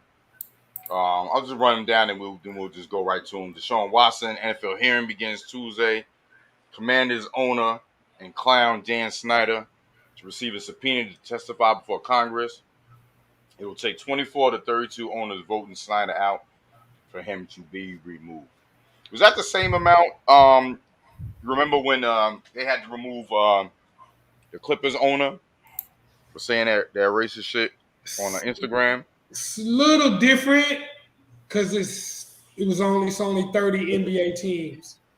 So right around the same number. Like they had to get like at least 20, 22 out of the 30, I think, something like that, right? I think it was right around in there. Mm-hmm. But that went off without a hitch. They were like, see ya. NFL, not so much. They're going to side with him because he got a folder. He probably got a folder on the 24 that would vote him out. Yeah. You might want to change that vote. Mm-hmm. Be like Nino Brown. What about Kareem, the brother at the bank? Yeah. I'm going down. Everybody. Word. I was like, damn, still went from goon to snitch in 5 minutes. That shit was crazy. Yeah, man, but like we said, man, when they took down what's the name, Chucky, he one email out of 600,000, and he was the only one that was saying some shit. Come on now. No way. We ain't stupid. No way. And it came from there. Yes. It came from there. They were investigating them. Word. Man, the number of things that they've investigated him from, if it's that much smoke, it's not a fire, it's an inferno. It's white, it's blue flames going on inside of the house. They need a smoke screen. That's what it is. It's a smoke screen. Just there's something's coming up, or they trying to diffuse something else. They need a smoke screen. So that's it. Or a fall guy. Yeah, he was a just fall guy. Just a quick recap of all the stuff he's done. Taping the Washington cheerleaders naked. Oh, shit. making them take nude photos on the cheerleading calendar. Oh, he's groping women in the workplace. Refusing to hire women in the workplace. Spending the money for the visiting team. Not buying heated benches for the visiting team. Wow. Like, it's endless. It's endless, all of the stuff that they've been investigating them for, man. It's a cesspool. Dudes like that, treat women like that, definitely got no ass, bro. You're a cornball and a nerd. Oh, that's what this guy did? He did all of that? All of that is alleged. All of those accusations that have come against him. So the hearing isn't about that? Or it is no, it's about all of look that. at all of it. Oh, I thought it was just about some racial email. Just one racial. No, that's where it started. But they opened up the can of worms. Just decided to dig. Or Gruden said, I'm going to take y'all to court because y'all find me unjustly over this when it's hundreds of thousands of emails. Shit, people that John Gruden was talking to with those jokes. What about them? Yes. They didn't get in trouble? what kind of conversation has that in it without somebody else saying the same thing back and forth? Yeah. You just talking to somebody, how's your day going? Then they just start spewing all this racial stuff in the email. No. Yeah. No. And then speaking of cesspool about the organization, how about raw sewage just falling from the doggone hitting people while they watching the game. Stands during the game. Or the row of people that fell. That almost killed Jalen Hurts. Yo, that's crazy. It's endless, man. Yeah. Get him out of there. Yeah. What does it take, man? Jesus. Sucker free, bro. Stay sucker free. He had the right skin color. You know he got something on people. That's what he got. That too. Oh, shit. What happened? What'd I do? I did something. You kicked us out. Damn. He kicked us out. How did I do that? Sorry, I thought you guys were. No, I'm just sorry. Go ahead. So it's a chat question. Oh, yeah. So Lamar Jackson report to camp or play the season without a new contract. Hell no. What do you think, chat? This is a chat question. Should Lamar Jackson report to camp or play this season without a new contract? Because if it was Brady or Aaron Rodgers or some big-time veteran quarterback that won multiple Super Bowls, people be like, oh, no, definitely not, man. You got to respect the GOAT. You got to, you know what I mean? Come on now. What y'all think, chat? Right now, he's in OTAs. He's been in there. And think about this. He does not have an agent. He's representing himself. Mm-hmm. Lamar Jackson wants to be a Lion. Now, he holding out, but he ain't retarded. John Burr, that is never going to happen. Word. The question was, should Lamar Jackson report to team. camp or play this season without a new contract? That's the question, Big Country. Yeah, I put it on the screen. Oh. Yeah. You don't see it scrolling? You see it on your end? I didn't pay attention. Oh. Just like the people in the chat. We in it together. Yeah. You a Lions fan because you're not paying attention. Well, I sure ain't a Jets fan. Yeah. So I think we in agreement. Oh, okay. I think we in agreement he should sit out. Like if he the way he plays, man, as much as he runs, like Alfonso just said he's more at risk than most quarterbacks. Sit out. But he's there though, 3 stacks. That's why I put the question out there, because like he's there with no contract. I mean, well, you think they're gonna get him cheap? That's what I'm saying. Like, now there's a chance he can just play on this last year, this deal, but that's too risky, man. Yeah. That's crazy. He wants to guarantee. Give Lamar a haircut first. Who said that? DeMario. Well, dude got like 9-year-old braids and shit from the 70s. Like Sealy from Color Purple. I don't like how they treated him at all. He should get paid. They've been winning. Throw that damn ball. Yeah. I mean, what league MVP goes into the last year of this deal without a contract? I think a lot of it has to do because he doesn't have an agent. You know, the agent be wanting that 3%. Agent be getting anxious. Mm-hmm. Like, yo, don't go in. We need to negotiate. But if you think about it, think about 3%. Yeah, but it's worth it though, because honestly, I mean, they juggle a lot. I mean, to sit and be in charge of making sure you get the best, it's in it for that. What's in it for them too? The percentage of the best. No doubt. The highest. No doubt. Hell yeah. And then incentives and stuff are in there. You know, if you throw for this many yards, you get a bonus. If you play this many games, throw this many touchdowns. All that missed opportunity he gonna have by doing it, representing himself. I mean, he might have some idea. He might have some friends. He might have some people, you know. He's been in it long enough to know, so maybe he might. But still, it doesn't beat the fact of not having to, you know, deal with talking to different people. you remove yourself from it. Sometimes you just feel like you either, you either need to accept something. You're a little emotional when you hear these things. So it's better that the agent deal with that stuff. True. But Yeah, man, right, just think about saving that 3%. Think about Deshaun Watson's agent. They got 3% of 230 million guaranteed. Do that math, babe. 3%, 280 million. 230 million. 10, 230 million. 8, 7. 6. I'm reading this. It says Mo Better won. He said, honestly, I think they're holding his bad playoff games that ended in the season against him. 6,900,000, Tiger. That's one client. That's one client. That's all you need. You just need two clients. 6,900,000. Woo. Damn. For overseeing his paperwork. Who's his receivers? For who? For Lamar For Jackson? the Ravens. Yeah. That might be could they be holding out because they maybe know that their team might not be as good? I don't know, man. I just know that, like, if he's not pressing it, they're not pressing it because he's under contract for another year. Right. And as long as they don't do that, they got more money to build the roster around them. But, like, come on, man. Like, I know he got insurance and policies and all of that.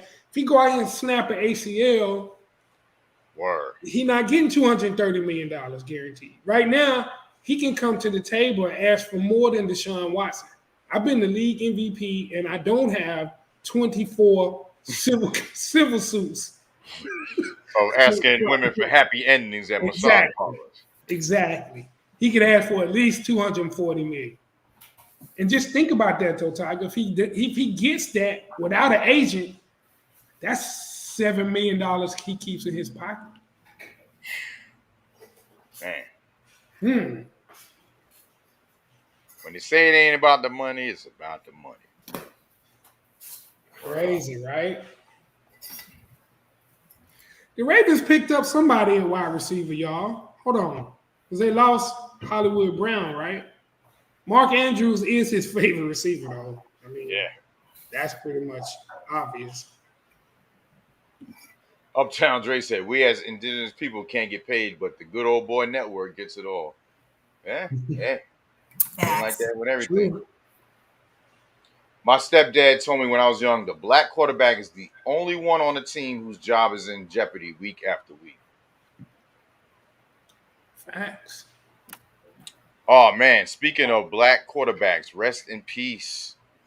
Thank you, Chris, for this article. Marlon Briscoe, the first black quarterback in the AFL, died at age 76. 76. Word. Rest in peace.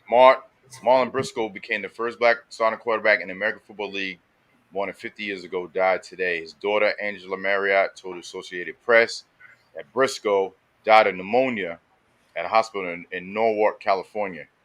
He had been hospitalized with circulation issues in his legs. Briscoe, an Omaha, Nebraska native, was a star quarterback at Omaha University before the Broncos drafted him as a cornerback in the 14th round in 1968. Briscoe told the team he'd return home to become a teacher if he couldn't get a tryout at quarterback. Denver agreed to the audition, and the 5'10" dynamo, nicknamed the Magician, made the starting lineup on October 6th. Briscoe started 5 games that season. He was runner-up for AFL Rookie of the Year after passing for 1,589 yards and 14 touchdowns and rushing for 308 yards and 3 scores. Denver didn't give him a chance to compete for the quarterback job in 1969, so he asked to be released. He became a Pro Bowl receiver with the Buffalo Bills and won 2 Super Bowls with the Miami Dolphins. He was a receiver on that 72 Dolphins team that finished with the perfect season. Briscoe was inducted into the College Football Hall of Fame in 2016. Pneumonia is different now. Pneumonia is different. It will take you out real fast. Mm-hmm. Y'all don't play. If y'all can't breathe and y'all coughing or whatever, go to the doctor. Mm-hmm. Facts. It said COVID felt like it was an elephant sitting on my chest. I'm telling you, that was no joke. Just looking at that picture, though, man, salute to all of the pioneers, man. Yeah. Back then, that put up with that, man, as a quarterback. You know, Yeah. You had people in the huddle not believing in you, not wanting you to be there. Look at the crowd, like you know what you're hearing. Mm-hmm. Every incomplete pass. You know. It could be the fans of the team too. Yeah. You know what I mean? Like that's how racist. Well, yeah.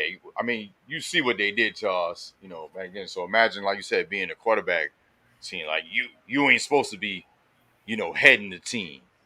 You're supposed to be the water boy. You're supposed to be, yeah, man, that evil shit.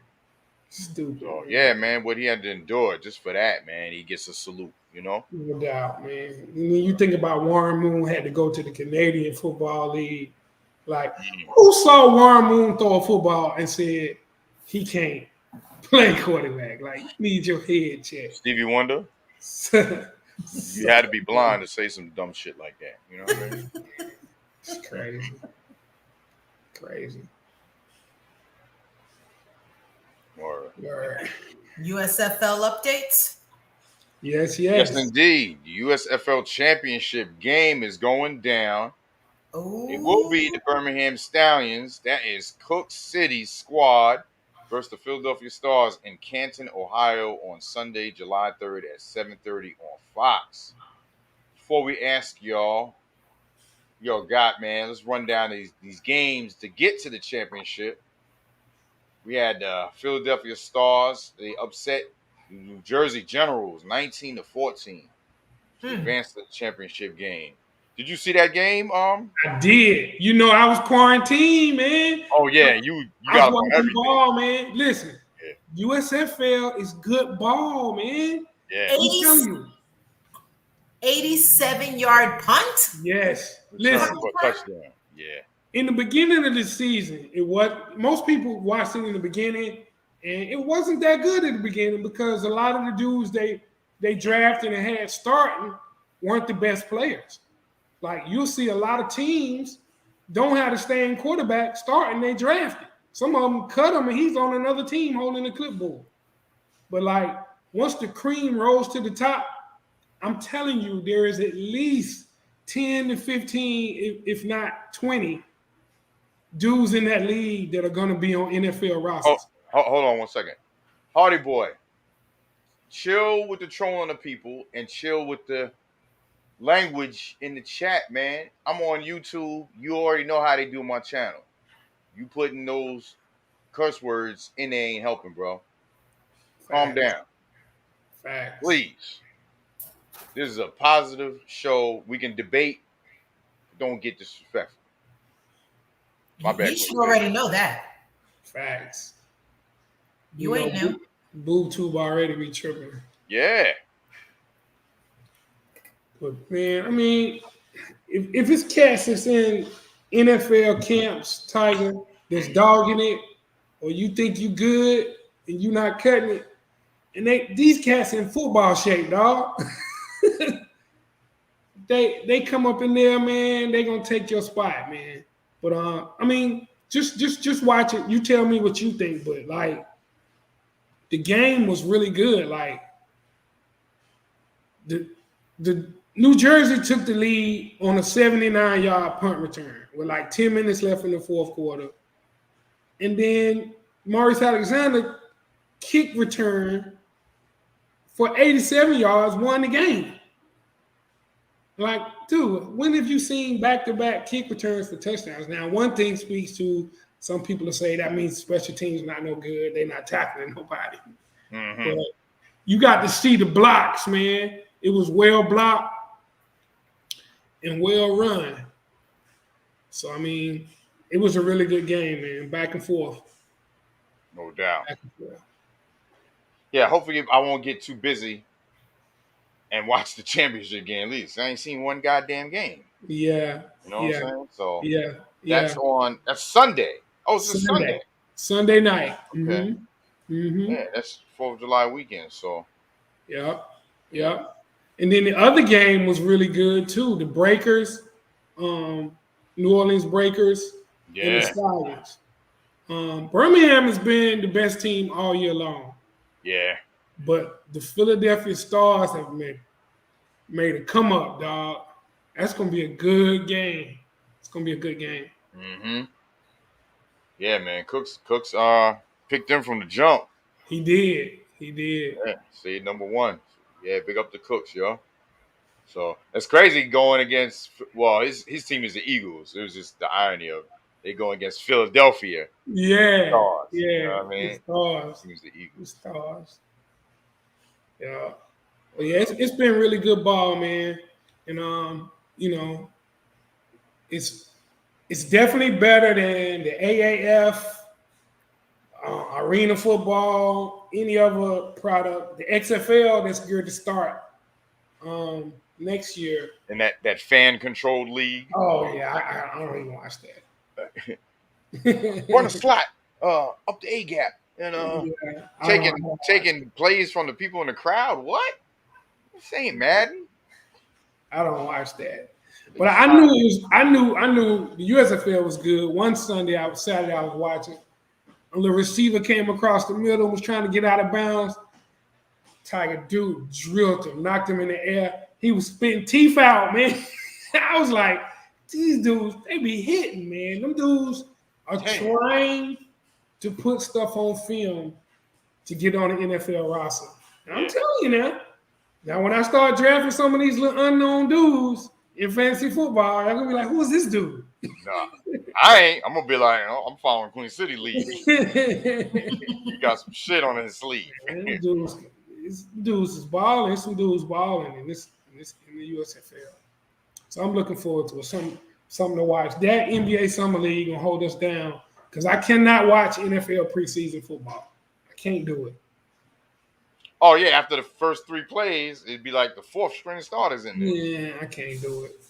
Only reason you'll watch to see if some of the rookies play, to kind of see what they look like. Right. And then, you know, some of these USFL cats that might be trying to make squads. Right. I just can't. When we get that close to real ball, I just can't do it. Well, I know if my team plays down here, I was thinking about going, you know, just for the atmosphere. Oh yeah, I want to see it live, you know. Oh yeah. I hear you though. So, yeah, man. So we got some HBCU updates. I know you said you had some joints, you had some real important to break down as far as the HBCU. Yes, sir. So Detroit Pistons have added former Howard University guard Cal Foster to its summer league roster. So we're pulling for these cats. It's a couple of cats trying to make rosters, man, from HBCUs. Of course, the draft went by with no HBCU players getting drafted in basketball. So, you know, that's another hurdle that we have to jump. Right. SOD you got that SOD. Come on now. Yeah. I mean, just like Prime had to call the league out, man. You're not telling me it's nobody in HBCU basketball that can't play at this level. But we'll see. So Cal Foster, I'm gonna check him out. He gonna be rolling with them young Pistons.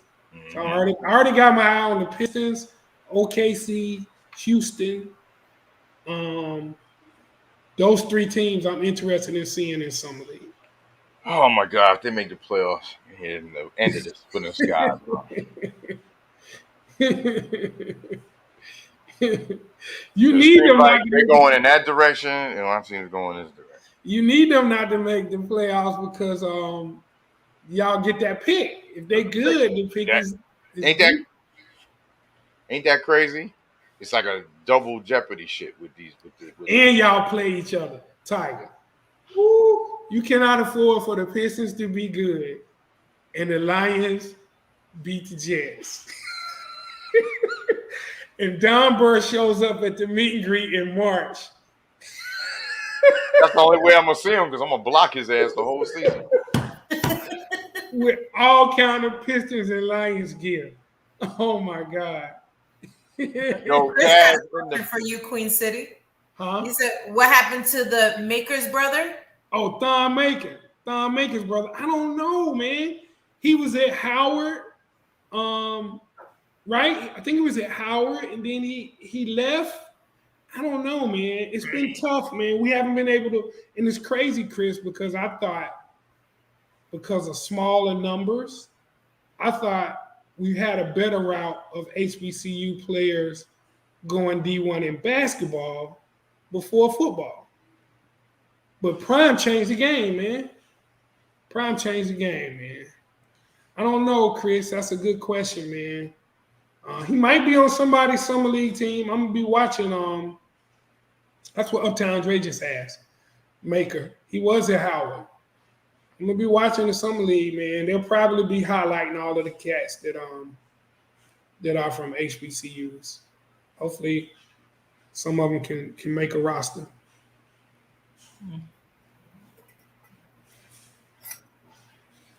Shout out to Kaz. Kaz, boy, I'm going on to get that shirt, dog. I got it on soon. Yeah. Show is over. That's him right there, y'all, in the building. Kaz. This shirt right here, Fullblast Fanatics, the hat, you see it, man. The link is in the chat. Mons, hit that command FF. It should work on YouTube also. If not, you can just wait a few minutes and the automatic link should pop up. Cash, the sneakers were lit too, dog. I saw you. I peeped you. I peeped you out, dog. Word up. So we got another one.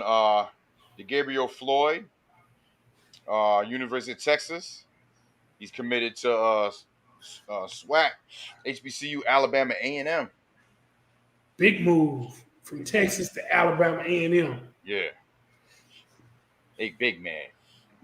Yes, sir. Ever since Prime giving them that smoke, bro. They don't know how to act. Prime. Alabama coach to all of them, bro. They shaking in their boots. Prime changed the game, dog. Yeah, man. Changed the game. Shouldn't have had to change it if they would have gave us the goddamn respect from the jump. True. That's what they ain't understand. True. They try to talk around shit,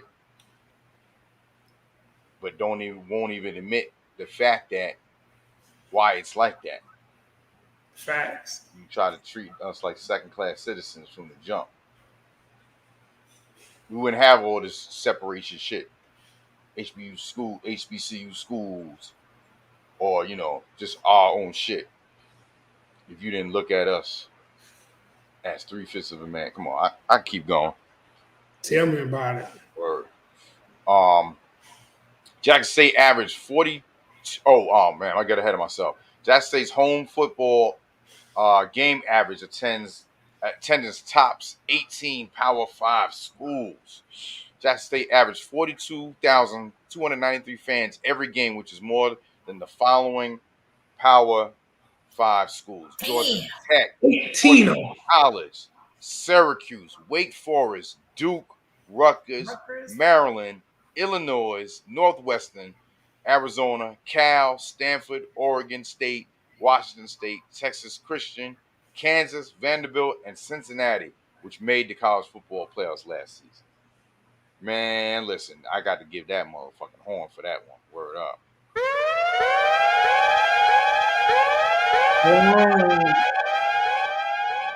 Robert Gant says, do you think other former black players should coach at HBCU? It's trending that way, man. It's definitely trending that way, man. Why not? Prime is showing the way. And I put that on there because that right there is what they said we can't do. That's how they negative recruit coaches to not go to HBCUs. Because they'll say it's going to be 3,000 people in the stands. season tickets, $100 a season. You don't have no budget and all of that. Prime changed the game, man. And I'm telling y'all, I saw it live in person at the SWAC Championship when they beat Prairie View, 55,000 in the stadium, dog. Blue and red. I'm telling you, man. Prime got him so dedicated. I don't know if I told this story, but I'm gonna tell it again. The girls, it was some students that worked for the sports department. They were coming out to put the tables out for the VIP section, where they serve, where you sit, where they bring your food and stuff. Right. And y'all had on khaki shorts and red Jackson State shirts and white sneakers or whatever, because they got the Under Armour deal. So one of the girls, they was over there near where we were standing, and one of the girls didn't have on her shirt. She had on a blue Jackson State shirt, and they were wearing red. Mm-hmm. And we heard them. They said, "Girl, you know Coach Prime said we supposed to be wearing red today. You better go get that red shirt." Like, we got to stay in uniform. She left, went back to the dorm, and put on the right shirt. Like, dude, that's that dedicated. That's the respect. Dude. Yeah. That's real, dope. Man. That is dope. Alfonso, salute. Yeah, Hugh Jackson is down at Grambling. Hugh got to recover from that Art Browse debacle, man. Mm-hmm. So you can't miss on your assistant coaches like that either. See, people don't know you got to dig a little deeper. Coach Prime's defensive coordinator is Dennis Thurman, man. They played corner for the Dallas Cowboys, dog. Like, he hired Art Browse, man, the guy that had the issues at Baylor covering up those sexual assaults. Oh. And it went sideways down there at Grambling. You got to hire the right people. You can get the right head guy, but, like, your staff got to be leaders of men, man, and understand how to mold young black men. Right. So, I mean, yeah, but I do think he got a raw deal in Cleveland, Alfonso. That's facts. But yeah, that Art Browse thing went sideways, man. Yeah. You got a raw deal? Yeah. He was the Cleveland Browns head coach on Tigers, and they fired him earlier than they should have with what he had to work with. Yeah. Yeah, and then when that shit happened with the Miami coach, with Flores, like you said, and he, you know what? Yeah, the same thing happened to me. I ain't gonna lie, that shit was hilarious because I thought that was a meme. People be making up memes. Bill Belichick texts Flores and congratulate him on the Giants job, and he was like, "What are you talking about?" Wrong Bill. He was like, "Wait, is this Brian?" He goes, "No, you must have been talking about Brian from the Buffalo Bills." Wrong Brian. Oh, fuck. Oh, shit. The wrong Brian. That's how that shit blew open. That's messed up. Because he was going for the interview and they already done hired him. So that tells you right there that Rooney Rule was bullshit. They was like, Brian Dayball. Yep. Brian Dayball. What's up, B-Dub? B-Dub in the building. Mr. Kyle in the building. Roll up. Yo, roll up. What it do? B-Dub. Nick was dancing, dog. I would have been dancing with y'all. Hey, yo. When you I tried to upload that one, it wouldn't upload. I want to show that one. When you put that house on, I was in the chat. I was like, y'all, SOD about to lose his mind. I said, turn the camera. They turned the camera. He was out there. I was like, I told you. The first thing Mick asked was wood floor. He was like, I can't even do my windmill. I can't even break dance.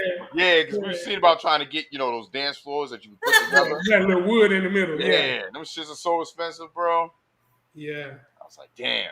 But yeah, because I was like, yo, Mick, bro, I know you got the windmill. I'm about to throw some breakdance music on, but couldn't get the windmill. Couldn't get the wood floor. Next time, though. That's what's up.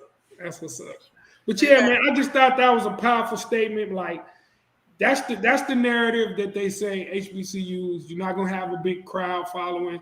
Just look at those schools on there, man. They have average attendance. I'm not talking about no one game. This is average attendance. Average. I didn't put the numbers in there, but like he's beating a lot of these are 20,000, 30,000, doubling their attendance. It's a huge thing. It's an event. It's more than just sports. It really feels like a community, a family. Like really, they involve. I mean, everyone is faithful to the coach. The coaches are faithful to the fans and the players. She's the coach, so she knows. Like, baby, tell them your, briefly, your history with coaching, athletics, youth leagues, and all of that. Like, you know about that culture. Yeah, when you go and you looking really for, I mean, Q City, too, when you coached AAUs and stuff like that, in the coaching community, you tell the fans, yo, we want you to do this, we want this, we need that. They are on point. They security guards, they passing food out, they making sure people are dressed right, they got the makeup kit, they got the stickers, they got extra blowhorns, they got it all. They are huge in supporting because you feel part of it. You ain't just sitting there as a spectator. You feel like you are really part of the game win. No doubt. And it's nothing like it at the HBCU, Tiger. We gotta go. I wanna plan a I can't wait. I want to go to a Winston football game. We're gonna go to a Winston. Yeah, we gotta go back to my school. Y'all come up on a Friday. And I'll drive to Winston. Take us to Winston for a game. Me, you, Tigers, and Wifey. All right. Yeah. Dude, like when I was at Winston, we won 4 straight CIAA football championships. And I was really good friends with the receiver, one of our receivers, Aronde Gasson, that played for the Dolphins. Caught touchdowns from Dan Marino. But he lived in the same apartment complex as us over in Dutch Village. And we would be hanging out, and he was great at catching fade patterns. Like anytime we got inside the 20, like everybody knew it was coming. Ronde's like 6'3", 6'4", 38-inch vertical. And he would come, line up, check in with the ref, and right at the 20-yard line is where the student section is at Winston, Tiger. Behind the brick wall right there, right beside the band. Oh. So our student section, we used to call it the ghetto, right? So the drum major, my boy Juan Eckwood, was from the Queen City. He went to West Charlotte High School. So we came up with, whenever they got in the red zone, the band would play Too Short, the Ghetto. Oh. Man, it's like a party. Listen, man, listen. When they got to the 20-yard line and we used to point over there and want to hit the sticks together there, them tubas would go, wah, wah, wah, wah, wah, wah.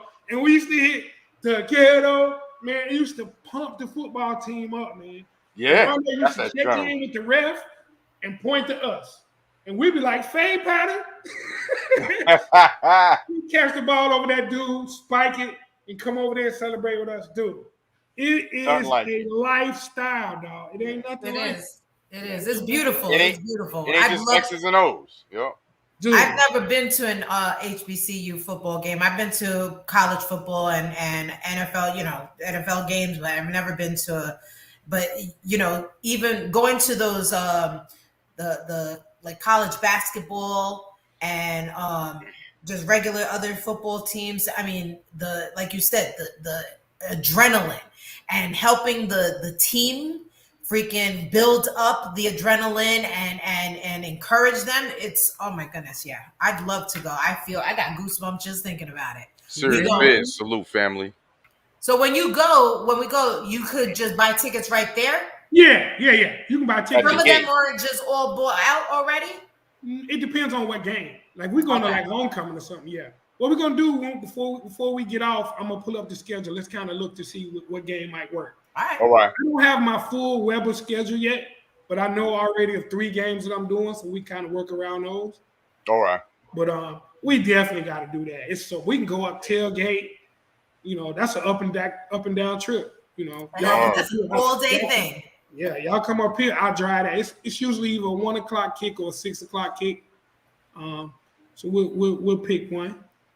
That's what's up, man. I'm with it. Yeah, and I've been back a couple. I don't go to homecoming. I used to go to homecoming and stuff. Mm-hmm. I've been back when Cornell Maynard was coaching. We went to the to the D2 championship. Yeah, that team was electric. It's still crunk. It's just different. You know, the band plays the young boy music that they like to listen to. Right. They still play now when they go out on the field. They still play that Earth, Wind, and Fire, and, you know, the classics. But man, around there, you should say, man, when y'all play the ghetto, man, it's on, dog. Y'all don't know how that pumps us up when y'all play that right there. I love it when the band is there and they adding sauce to it. I love it. I love it. Yeah. Anytime I hear that song, still now, man, it takes me back. That's dope. To the Winston stands. Yo, I'm trying to verify something. Connell Maynard, what part of North Carolina? Fayetteville, Vietnam. Vietnam. He's from Vietnam, I could have swore, bro, when I was down there, on my grandmother's side,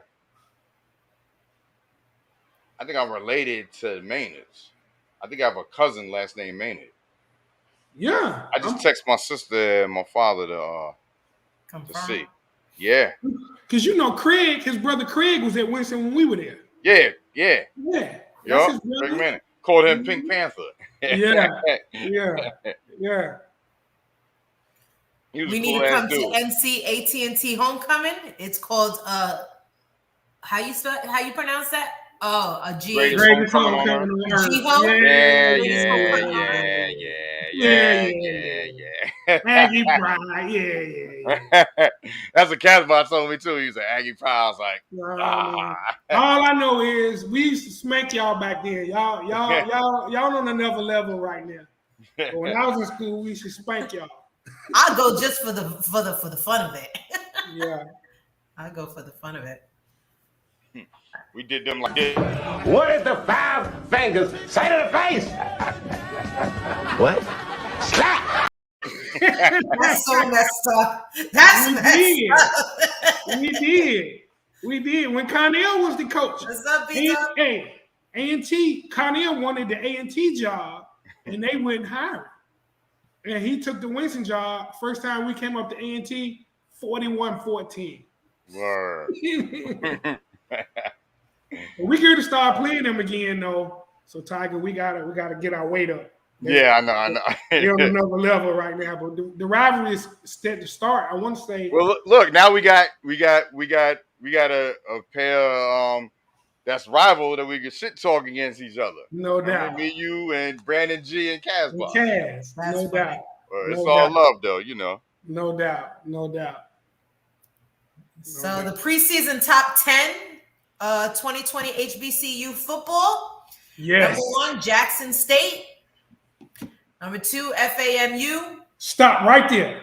Uh-oh. That's what I'm talking about, Tiger. Uh-oh. Look who's 1 and 2 in the poll. They play September 4th in Hard Rock Stadium. Orange Blossom Classic, Miami, Florida. It's a Weber marketing event. I'll be there. If you can make it, I got tickets for you. Dude.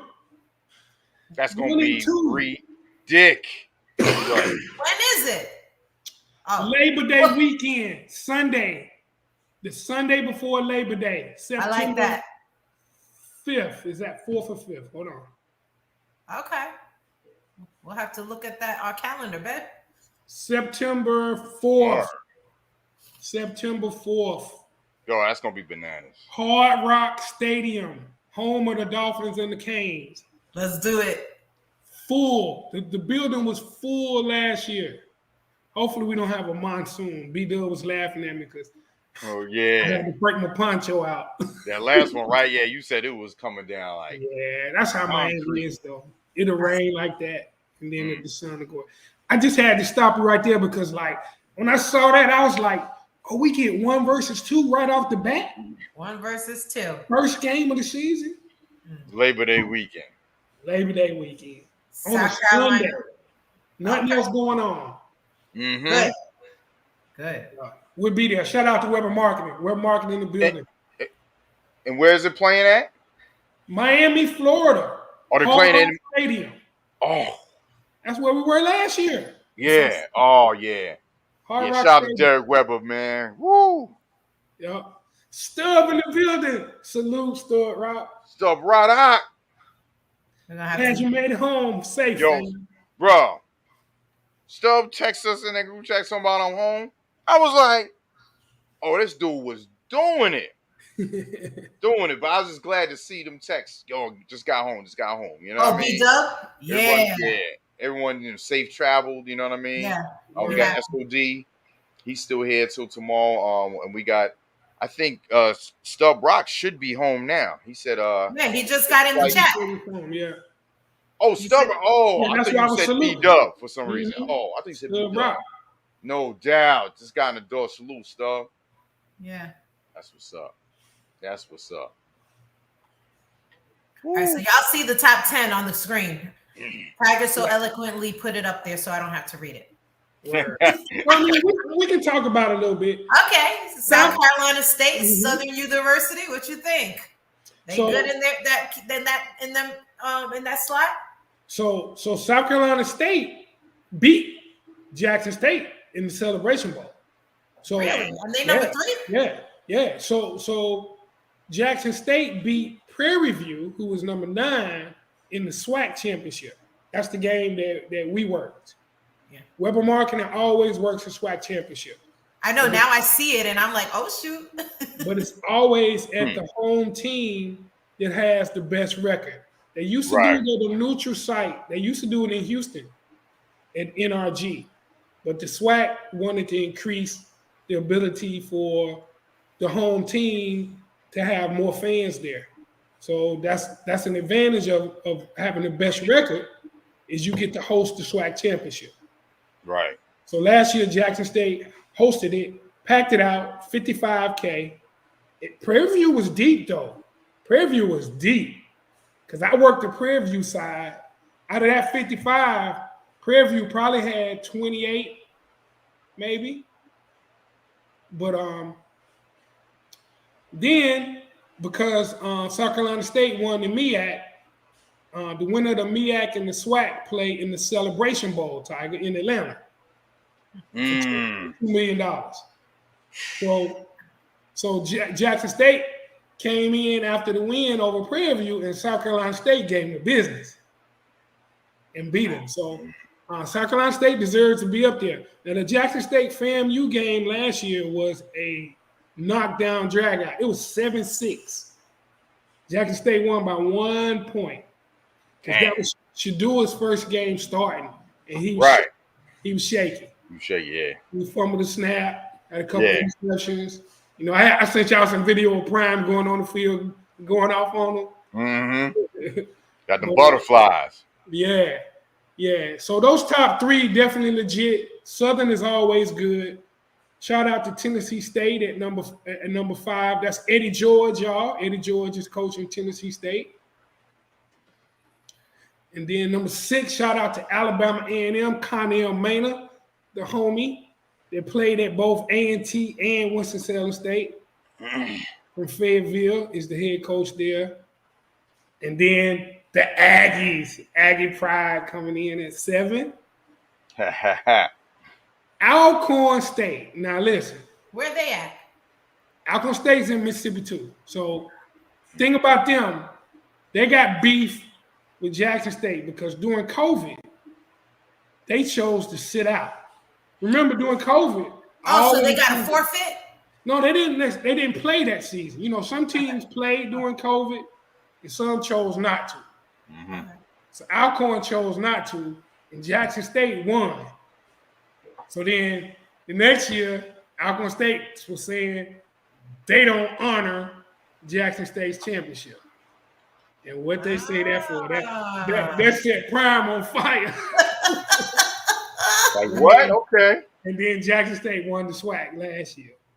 So that's always a good rivalry. Prairie View, shout out to DJ Premier. who attended Prairie View A&M. Yeah. They always are a good rivalry. That's who met Jackson State in the SWAC championship. And then coming in at 10, Norfolk State out of the MEAC. So that's your top 10. Mr. 4th Street, A&M, you was my alma mater.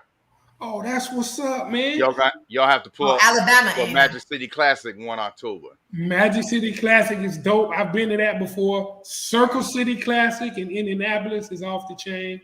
Bayou Classic is off the chain. I'm telling you, man, you have not been to one of those to experience HBCU football, man. It's amazing. Dope.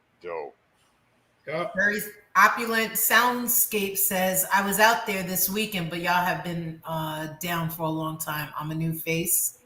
Okay. All right. And I wasn't going to come to this one. All right. Well, we'll see you next year, right? Yeah. No doubt. You could have came. It don't matter if you're a new face. We welcome it. No As doubt. long as you bought that ticket, you would have been straight. Yeah. Listen, there was a lot of people that didn't even know what the other person looked like, and little or moderate conversation here and there. We still welcomed. It was still dope. The family members of the FBT came through, and they had a great time. They didn't speak once on the chat. No, and they said they come into the next one. Oh yeah, they had a great time. We loved the fact that they came. Mm-hmm. That's what's up. Super dope, Stub Rock came from Canada, y'all. Do you understand? Canada. I know he said, I'm right there next to the border, but it's just the fact that, you know what I mean? I know, he got nerve. He's like, I'm only an hour and a half away. Not acting like y'all don't know geography. It's like, motherfucker, you in another goddamn country. You coming from another country, man. That is so dope, man. Yeah, dope. I got a little emotional, Tiger, when you were doing the roll call, when you was calling what you talking about where everybody was from and stuff. Yeah. You can see, man, us come together, man, Bro. through a craft and a culture, man. It's just powerful, man. I wouldn't I know. wasn't even there, and I could feel it. No doubt. The entire weekend, bro. No, you know what I mean? Nothing negative. Only thing negative was that everyone had to leave each other. Yeah. You know what I mean? That was like everything else, man, was just everybody was just chopping it up, breaking bread. Just, you know what I mean? It was fun. Like someone had said someone mentioned something in the chat. I think it was cool. It said someone was like, I went to some meet and greet. There was more dancing or something. She was like, ain't about that. Yeah. It ain't about all that. Miss Cooley straighten that out real quick. Yeah. Oh, real quick. You know that. On their ass. Yeah. Word. Yeah. It was a couple of people in the chat. They should be doing this, doing that. What? It's the first one. They do what they want to do. No, regardless of the first one. No, regardless. Yeah, I mean, but I'm just saying. You ain't here, so don't be trying to critique shit. You do what you want to do. Yeah. We know we had a ball. We were up till late. Yo, Tiger and I, we were tired and we went up and we were like, we done. It was about 1:30 or something. And the rest of them stood up till like 3 something, almost 4 in the morning. No doubt. What I miss. Are you still down with me now? Rio, you stupid, man. Oh, man. Rio. Yo, they had a ball. Kareem took them. We went to the gun range. Gun range on Saturday. Kareem did a small little gun safety. Flockwire has a new name, y'all. Oh, Flockwire has a new name. We got to change. What was it? Someone said it in the chat. I was like, yo, that's dope. Flockwire got a new name. Oh, I forgot what it was. I don't think it was quick shot. No, it wasn't quick shot fire. Rapid fire quad. Rapid fire quad. Bro. After like 5 minutes, because he was like, first they was hitting the target with just 1 bullet, then he was like, all right, just squeeze off 5. Man, listen, Flockwire was like, oh yeah. Man, so dope, bro. Yeah, and the fact that a lot of us were drinking, smoking, it was still just chill. Yeah, it was no one that couldn't control their liquor or nothing. Nah, I mean, if they did, they went to sleep early. Yeah. That's what's up. But quick shot quad? Is that what it is? Quick shot quad, yeah. Okay. Quick shot quad, yeah. Yeah. Phenomenal, y'all. Like I said, y'all. We made it exactly what we wanted it to make. You know, Exactly. we knew that we wanted, because we loved that the first time we had people over here, we sat down at a table and ate like family. Like we ate as family. We talked. We kind of like Before just the really, music. Yeah, Yeah. it was nice, and we did the same thing again. Yeah. It was dope. Yeah. That's what you make it. No drama whatsoever. Word up, Mr. 4th Street. Word. And y'all, wait till y'all tune in Thursday. I gotta make this logo up too. 30 years. This dude has my mixtapes from 30 years ago. Show the picture. And Yes. brought him to the meet and greet. Yes. I took pictures of it. I'm gonna make a shirt out of him. I don't care. I'm gonna make a shirt out of him and wear it on Thursday. That's so dope. So I'm gonna be playing. So we is family. I'm gonna be playing all of the. Let me find a picture. I'm gonna be playing every mix. It's 4 of them, and I'm just gonna run them. I don't even know what's on them. I'm just gonna run them. It's gonna start at 6:00 on Twitch because I don't know what I'm playing. Especially if I have some Jay-Z blends on there, you know what's gonna happen. Yeah. 300%. Yeah, you want that. Y'all tune in on Twitch Thursday, 6:00. I call it 30 years high and rising. You know what I mean? Oh shoot! Word. Oh, turn it around. I can't. I have to crop it and then resize it so it's the other way. Opulent landscape. You absolutely right. Nah, there wasn't gonna be any drama. None at all. You get free air conditioning. Yeah, we got plenty of shooters on deck. We had security and we didn't have to hire them. Yeah, You know we didn't have it. We got sharp shooters. We got new shooters. We got single shot shooters. We got them all. Pew pew. No, that's right. That's right. That's like when we ain't trying to kill no one. We just saying. That's like when we was in Houston. We was in Houston. We was doing the show. I was like, I got SOD on the door.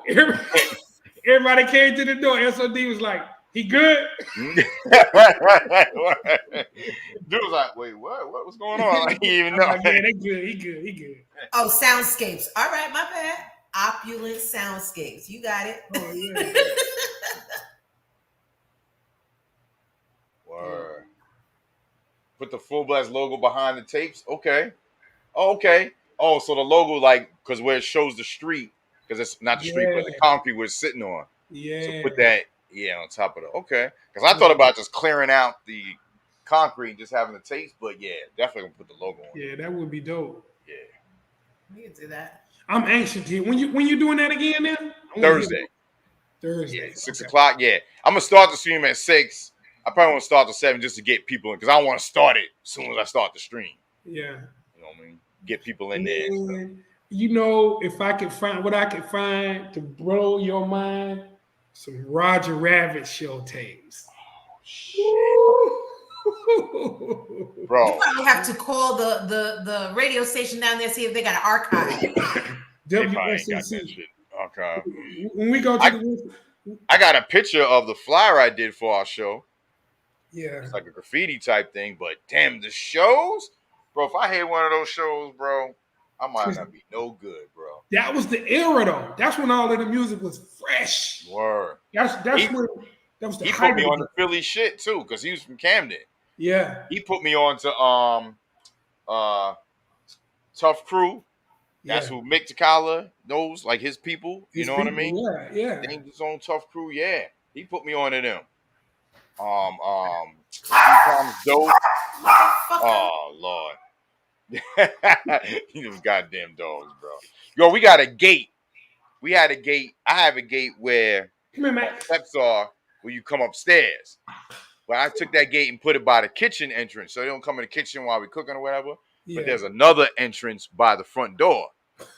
So we put another gate there so they can't get through the kitchen and they can't come to the front door. Yeah. Well, if someone come to that door, you just heard what you heard. Yeah. Going crazy and shit. Yeah. I mean, I'd rather have them doing that than not make no noise. Yeah. I mean, but still. I'm surprised Max over there sleep on the beanbags here. Oh, where are you chilling? Max chilling. So that's the room. That's the man cave room. Nah, this upstairs. The man cave is in the basement. Oh, okay. Yeah. I'm not down there right now. Are you still setting it up? No, I'm almost through. I'm almost done? through. Okay. I'm almost through. I got a couple more things to do. That'd be dope. But, so man, I was thinking about, like I said, if we don't do something here for opening day, we'll definitely come up here. But I ain't gonna lie, we definitely thinking about like putting a screen up. You know what I mean? Showing all the games. Yeah. Put a tent outside in the back. Yeah. You know what I mean? Invite some people over or something like that. But, if we don't, man, I definitely want to come up there, man. You know, you always welcome, dog. Open day, yeah. Well, you don't know your schedule though either, right? Because I don't know. I don't know where I'm gonna be opening day. That's the first Sunday is September what? The first day of the season is September 11th. Since Sunday, September 11th? Yeah, I think that's the season opening.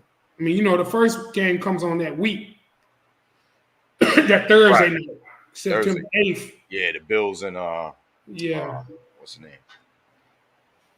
Yeah, I don't know yet. I'll have a little more information about where I'm gonna be. Definitely, when they get back from Houston, we'll start narrowing some stuff down. But I know the 27th and September 4th is already set in stone.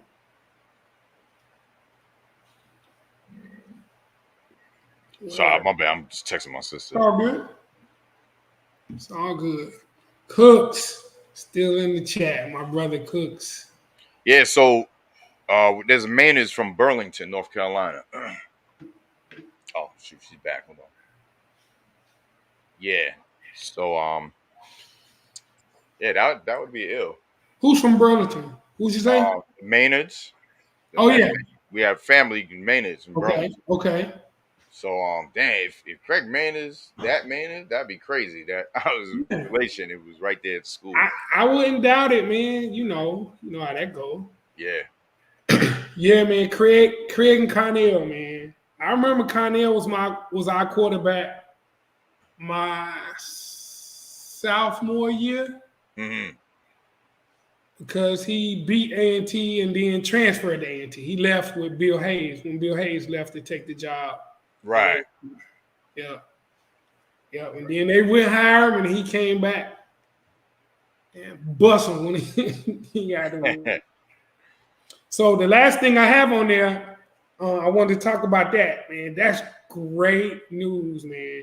The new NCAA football video game comes out July 2023. Oh, 2023? Okay. This time next summer, we will have the new college football game, dog. Yo, I will definitely be on PS5 by then. Christmas, I got that on my Christmas list. That's the only reason I'm moving up, because I got to have that on the 5. Yeah. But yo, we got to do a Dynasty League, Tiger. Someone was asking about that in the chat, I think. Yeah. So, go ahead. So there's a Dynasty League you can play in fantasy. I'm not talking about that. I'm talking about on the actual video game. On the game itself. Oh, okay. Yeah. So Dynasty in fantasy is when you draft your team, like the team you had this year, you got that same team. Right. Minus a few players that you can add to it. You just keep going. A keeper league, a Dynasty League. People call that. I didn't want to do that. We're gonna do the survival league. Yeah. The low man go. Yeah. That and the regular league. But no, Dynasty on the college football game is everybody picks a team, Tiger. So suppose you take Georgia, I take Miami, Cooks takes Alabama, Hardy Boy takes Minnesota, whoever. That's your team. And you get the roster for the 2023 season. Mm-hmm. But after that, it's up to you to recruit. And you keep playing seasons, right? Mm-hmm. So if we have like 20 or 30 people, each week you either playing somebody that's in the league or you playing against a computer if nobody's running that team, because there's so many teams. Right.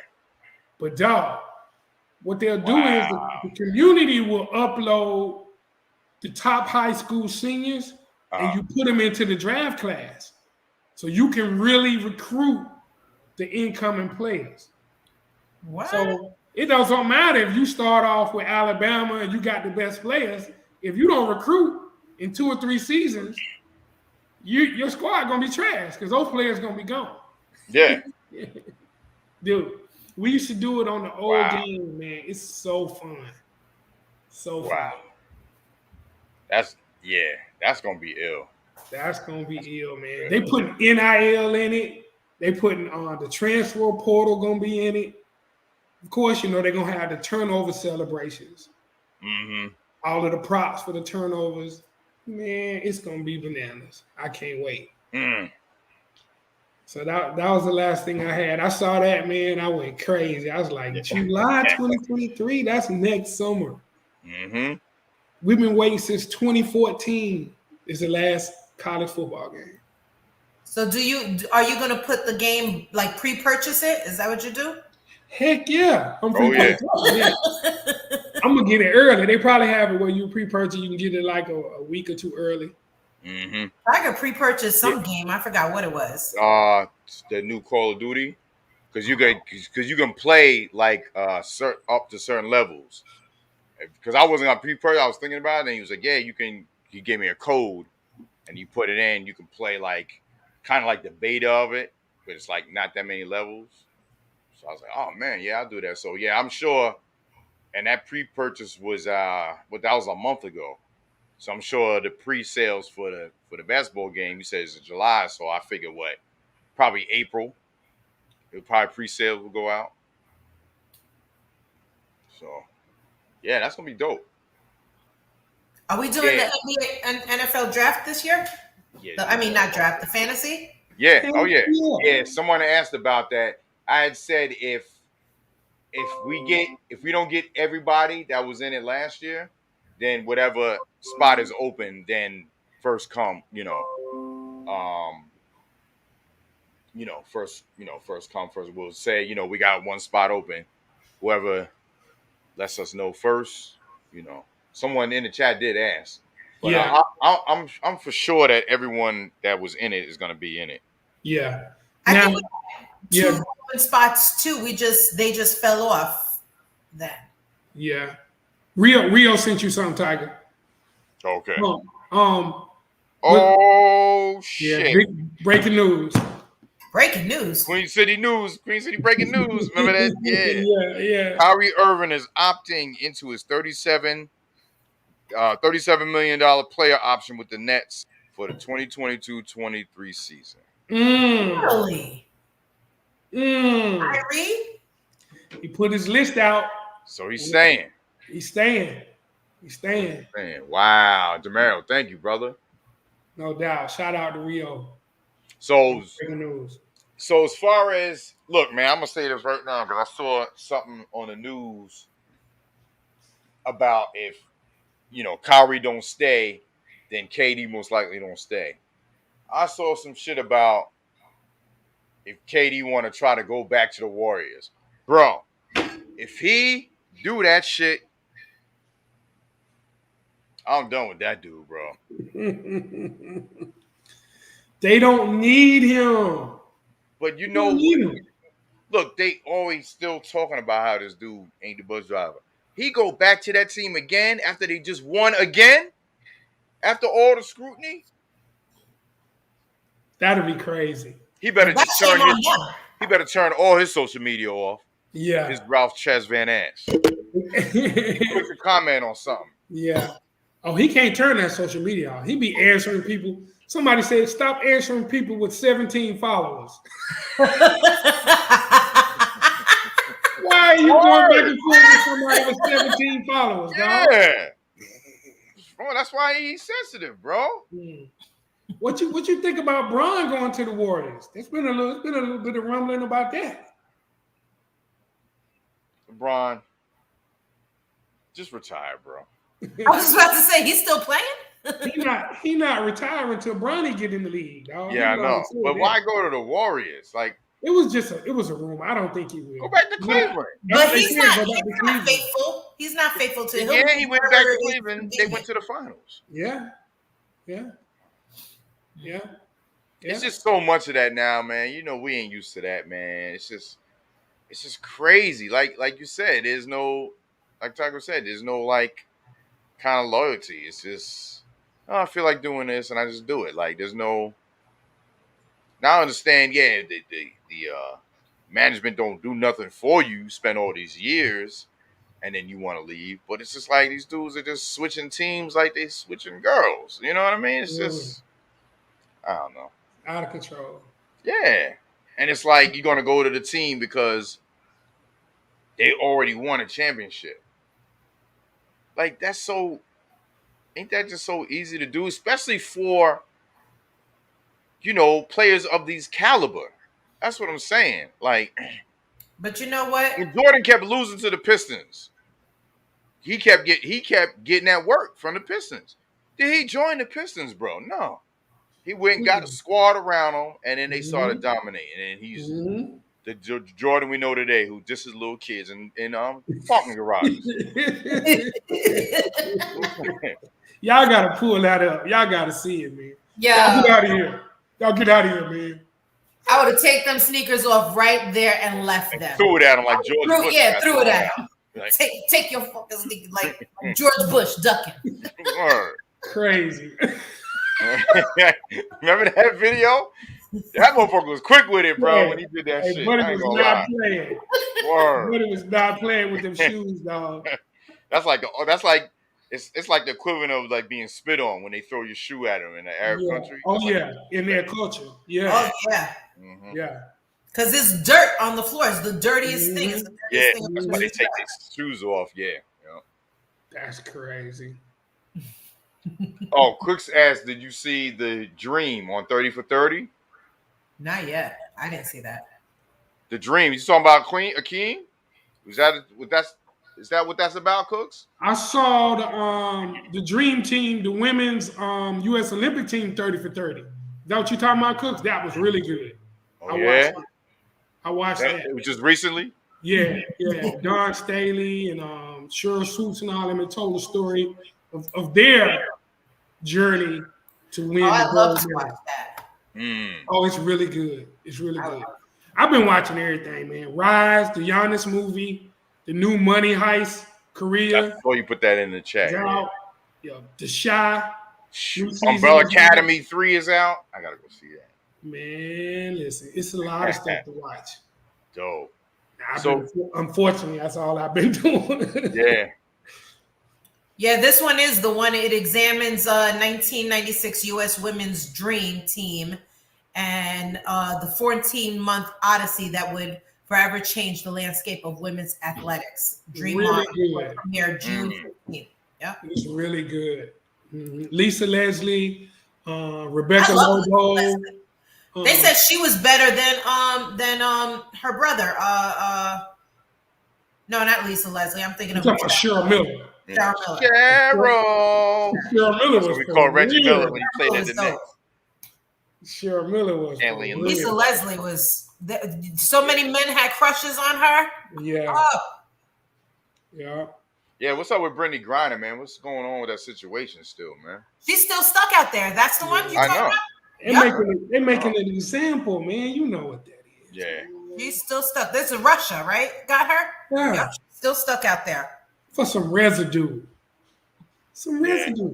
Yeah, like you said, they making an example. They're like, oh, United States want to get involved? Mm-hmm.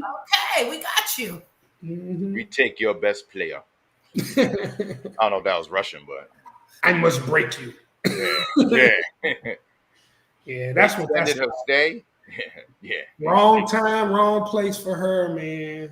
Yeah, they extended her stay, man. That's tragic, man. Crazy. So, yo, what I'm gonna do is, I'm not gonna end the. Well, damn, I have to. Fuck. Mm-hmm.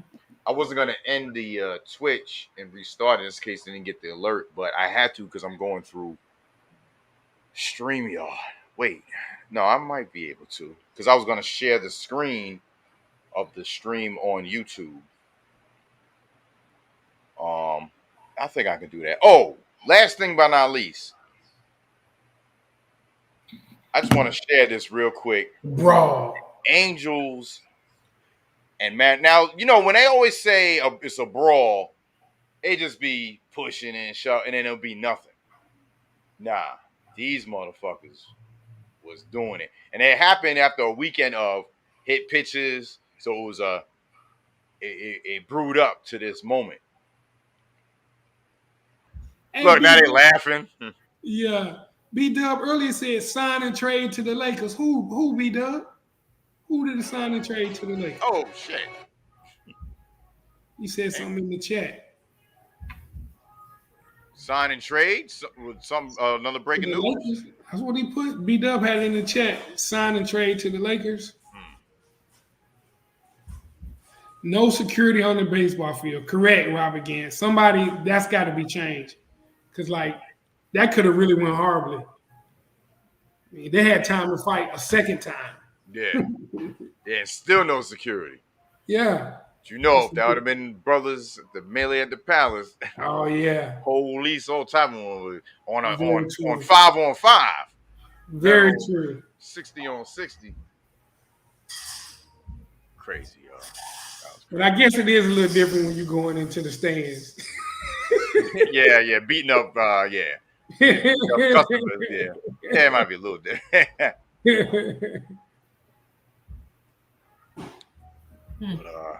So, Tyke, I sent you the Winston schedule, man. Let's just check our schedules against it. Okay. And pick a home game. I'm trying to figure out which one is homecoming. We want to avoid that one. Lisa coming too? Yeah. Of course. Mm-hmm. Of course. Yeah. That's why I'm gonna look at our schedules and pick one. I'm gonna have to buy a jersey. Yeah, I got some Winston gear to break out. Let's see. So homecoming is October 1st versus Lincoln. So okay. we probably want to avoid that one. That's craziness. Yeah. Mayhem right there. No, we'll do that Labor Day weekend one. Make that up. The Winston one too. Oh wait, you talking about going to the one where he's gonna be at, the Jackson? Oh, she talking about coming to Maine? Oh, heck yeah. Yeah. I can get you tickets for sure. Yeah, that's gonna be dope. I can see my cousin down there, he's a firefighter. Word. Oh man, I get to see my son. That's what's up. Word. Yeah, it'll be down there. Yeah, we'll do a 4-day weekend. 5-day. Maybe 5 days, yeah. Yeah. Because you said the game is at Sunday before Labor Day, right? Sunday. Yeah. All right, cool. I'll be there Thursday to Monday. Okay. Okay. Yeah, we'll get it. Maybe we will too. Let's see. So some of the home games, October 1st is that's homecoming. My bad. Dang, we got a bunch of road games first off. October 15th. Shaw, that's a good one. October 29th gets a chance to see Smith. Yeah, I don't want to go in November. It start getting cold. I wanted to go in September, but we got 3 straight road games in September. Oh wow, okay. So maybe the 15th one might be a possible one. Yeah, the 15th looks like the best bet. October. Ain't too cold. Wait, when is Lauren's wedding? Yeah. Ain't that in October? Yeah. Yeah, okay. We'll have to find out. We'll get it situated. Yeah. Well, because we're gonna be up there. I forgot. Yeah. We'll figure something out. Mm-hmm. All right, y'all. Y'all, thanks for tuning in, y'all. Yo, people on Twitch, stay over there. I'm gonna put some music on until the stream starts. I have it uploaded to YouTube for the YouTube people. But I'm gonna share the screen once it starts. I can do it through here. And then I'll see y'all over there on Twitch. I'll put some music on in a few minutes. And thank y'all tuning in, y'all. Word up. Bye, y'all. We'll have updates next week on the Yeah, on the championship, USFL. USFL championship, Battle of the Bands info. Maybe even Orange Blossom Classic info. Yeah. So we'll be doing a July 4th show then. Yeah, we can do a July 4th show. I'm gonna be. It's Monday. That's right, Monday. That's right. Yeah. I'm gonna be at a cookout. I got invited to a cookout. What time? We could do it early if you want, because yeah, we might have to do it early. Working out too. Yeah, we might have to do it early that day. What time you want to do it? Like noon, something like that, or yeah, noon probably sounds good. Okay, but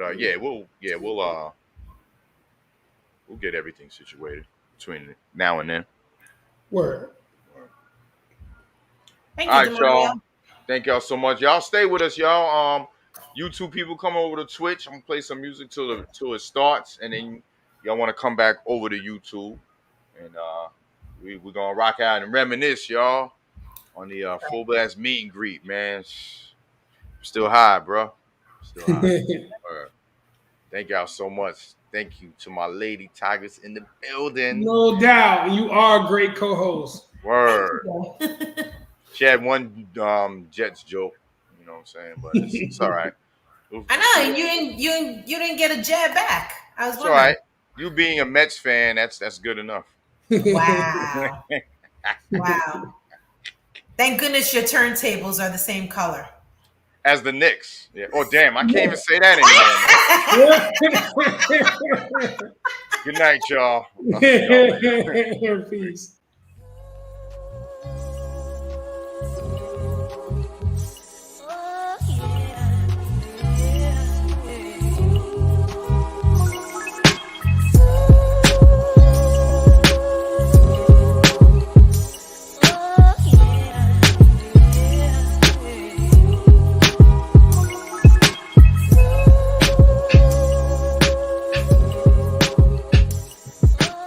Yeah, y'all. Shout out to everyone on Twitch. Shout out to everybody on Twitch. I'm going to end the YouTube stream right now. Hopefully I can do that. Let me see. Hopefully it don't remove the whole broadcast. Okay, no. Okay.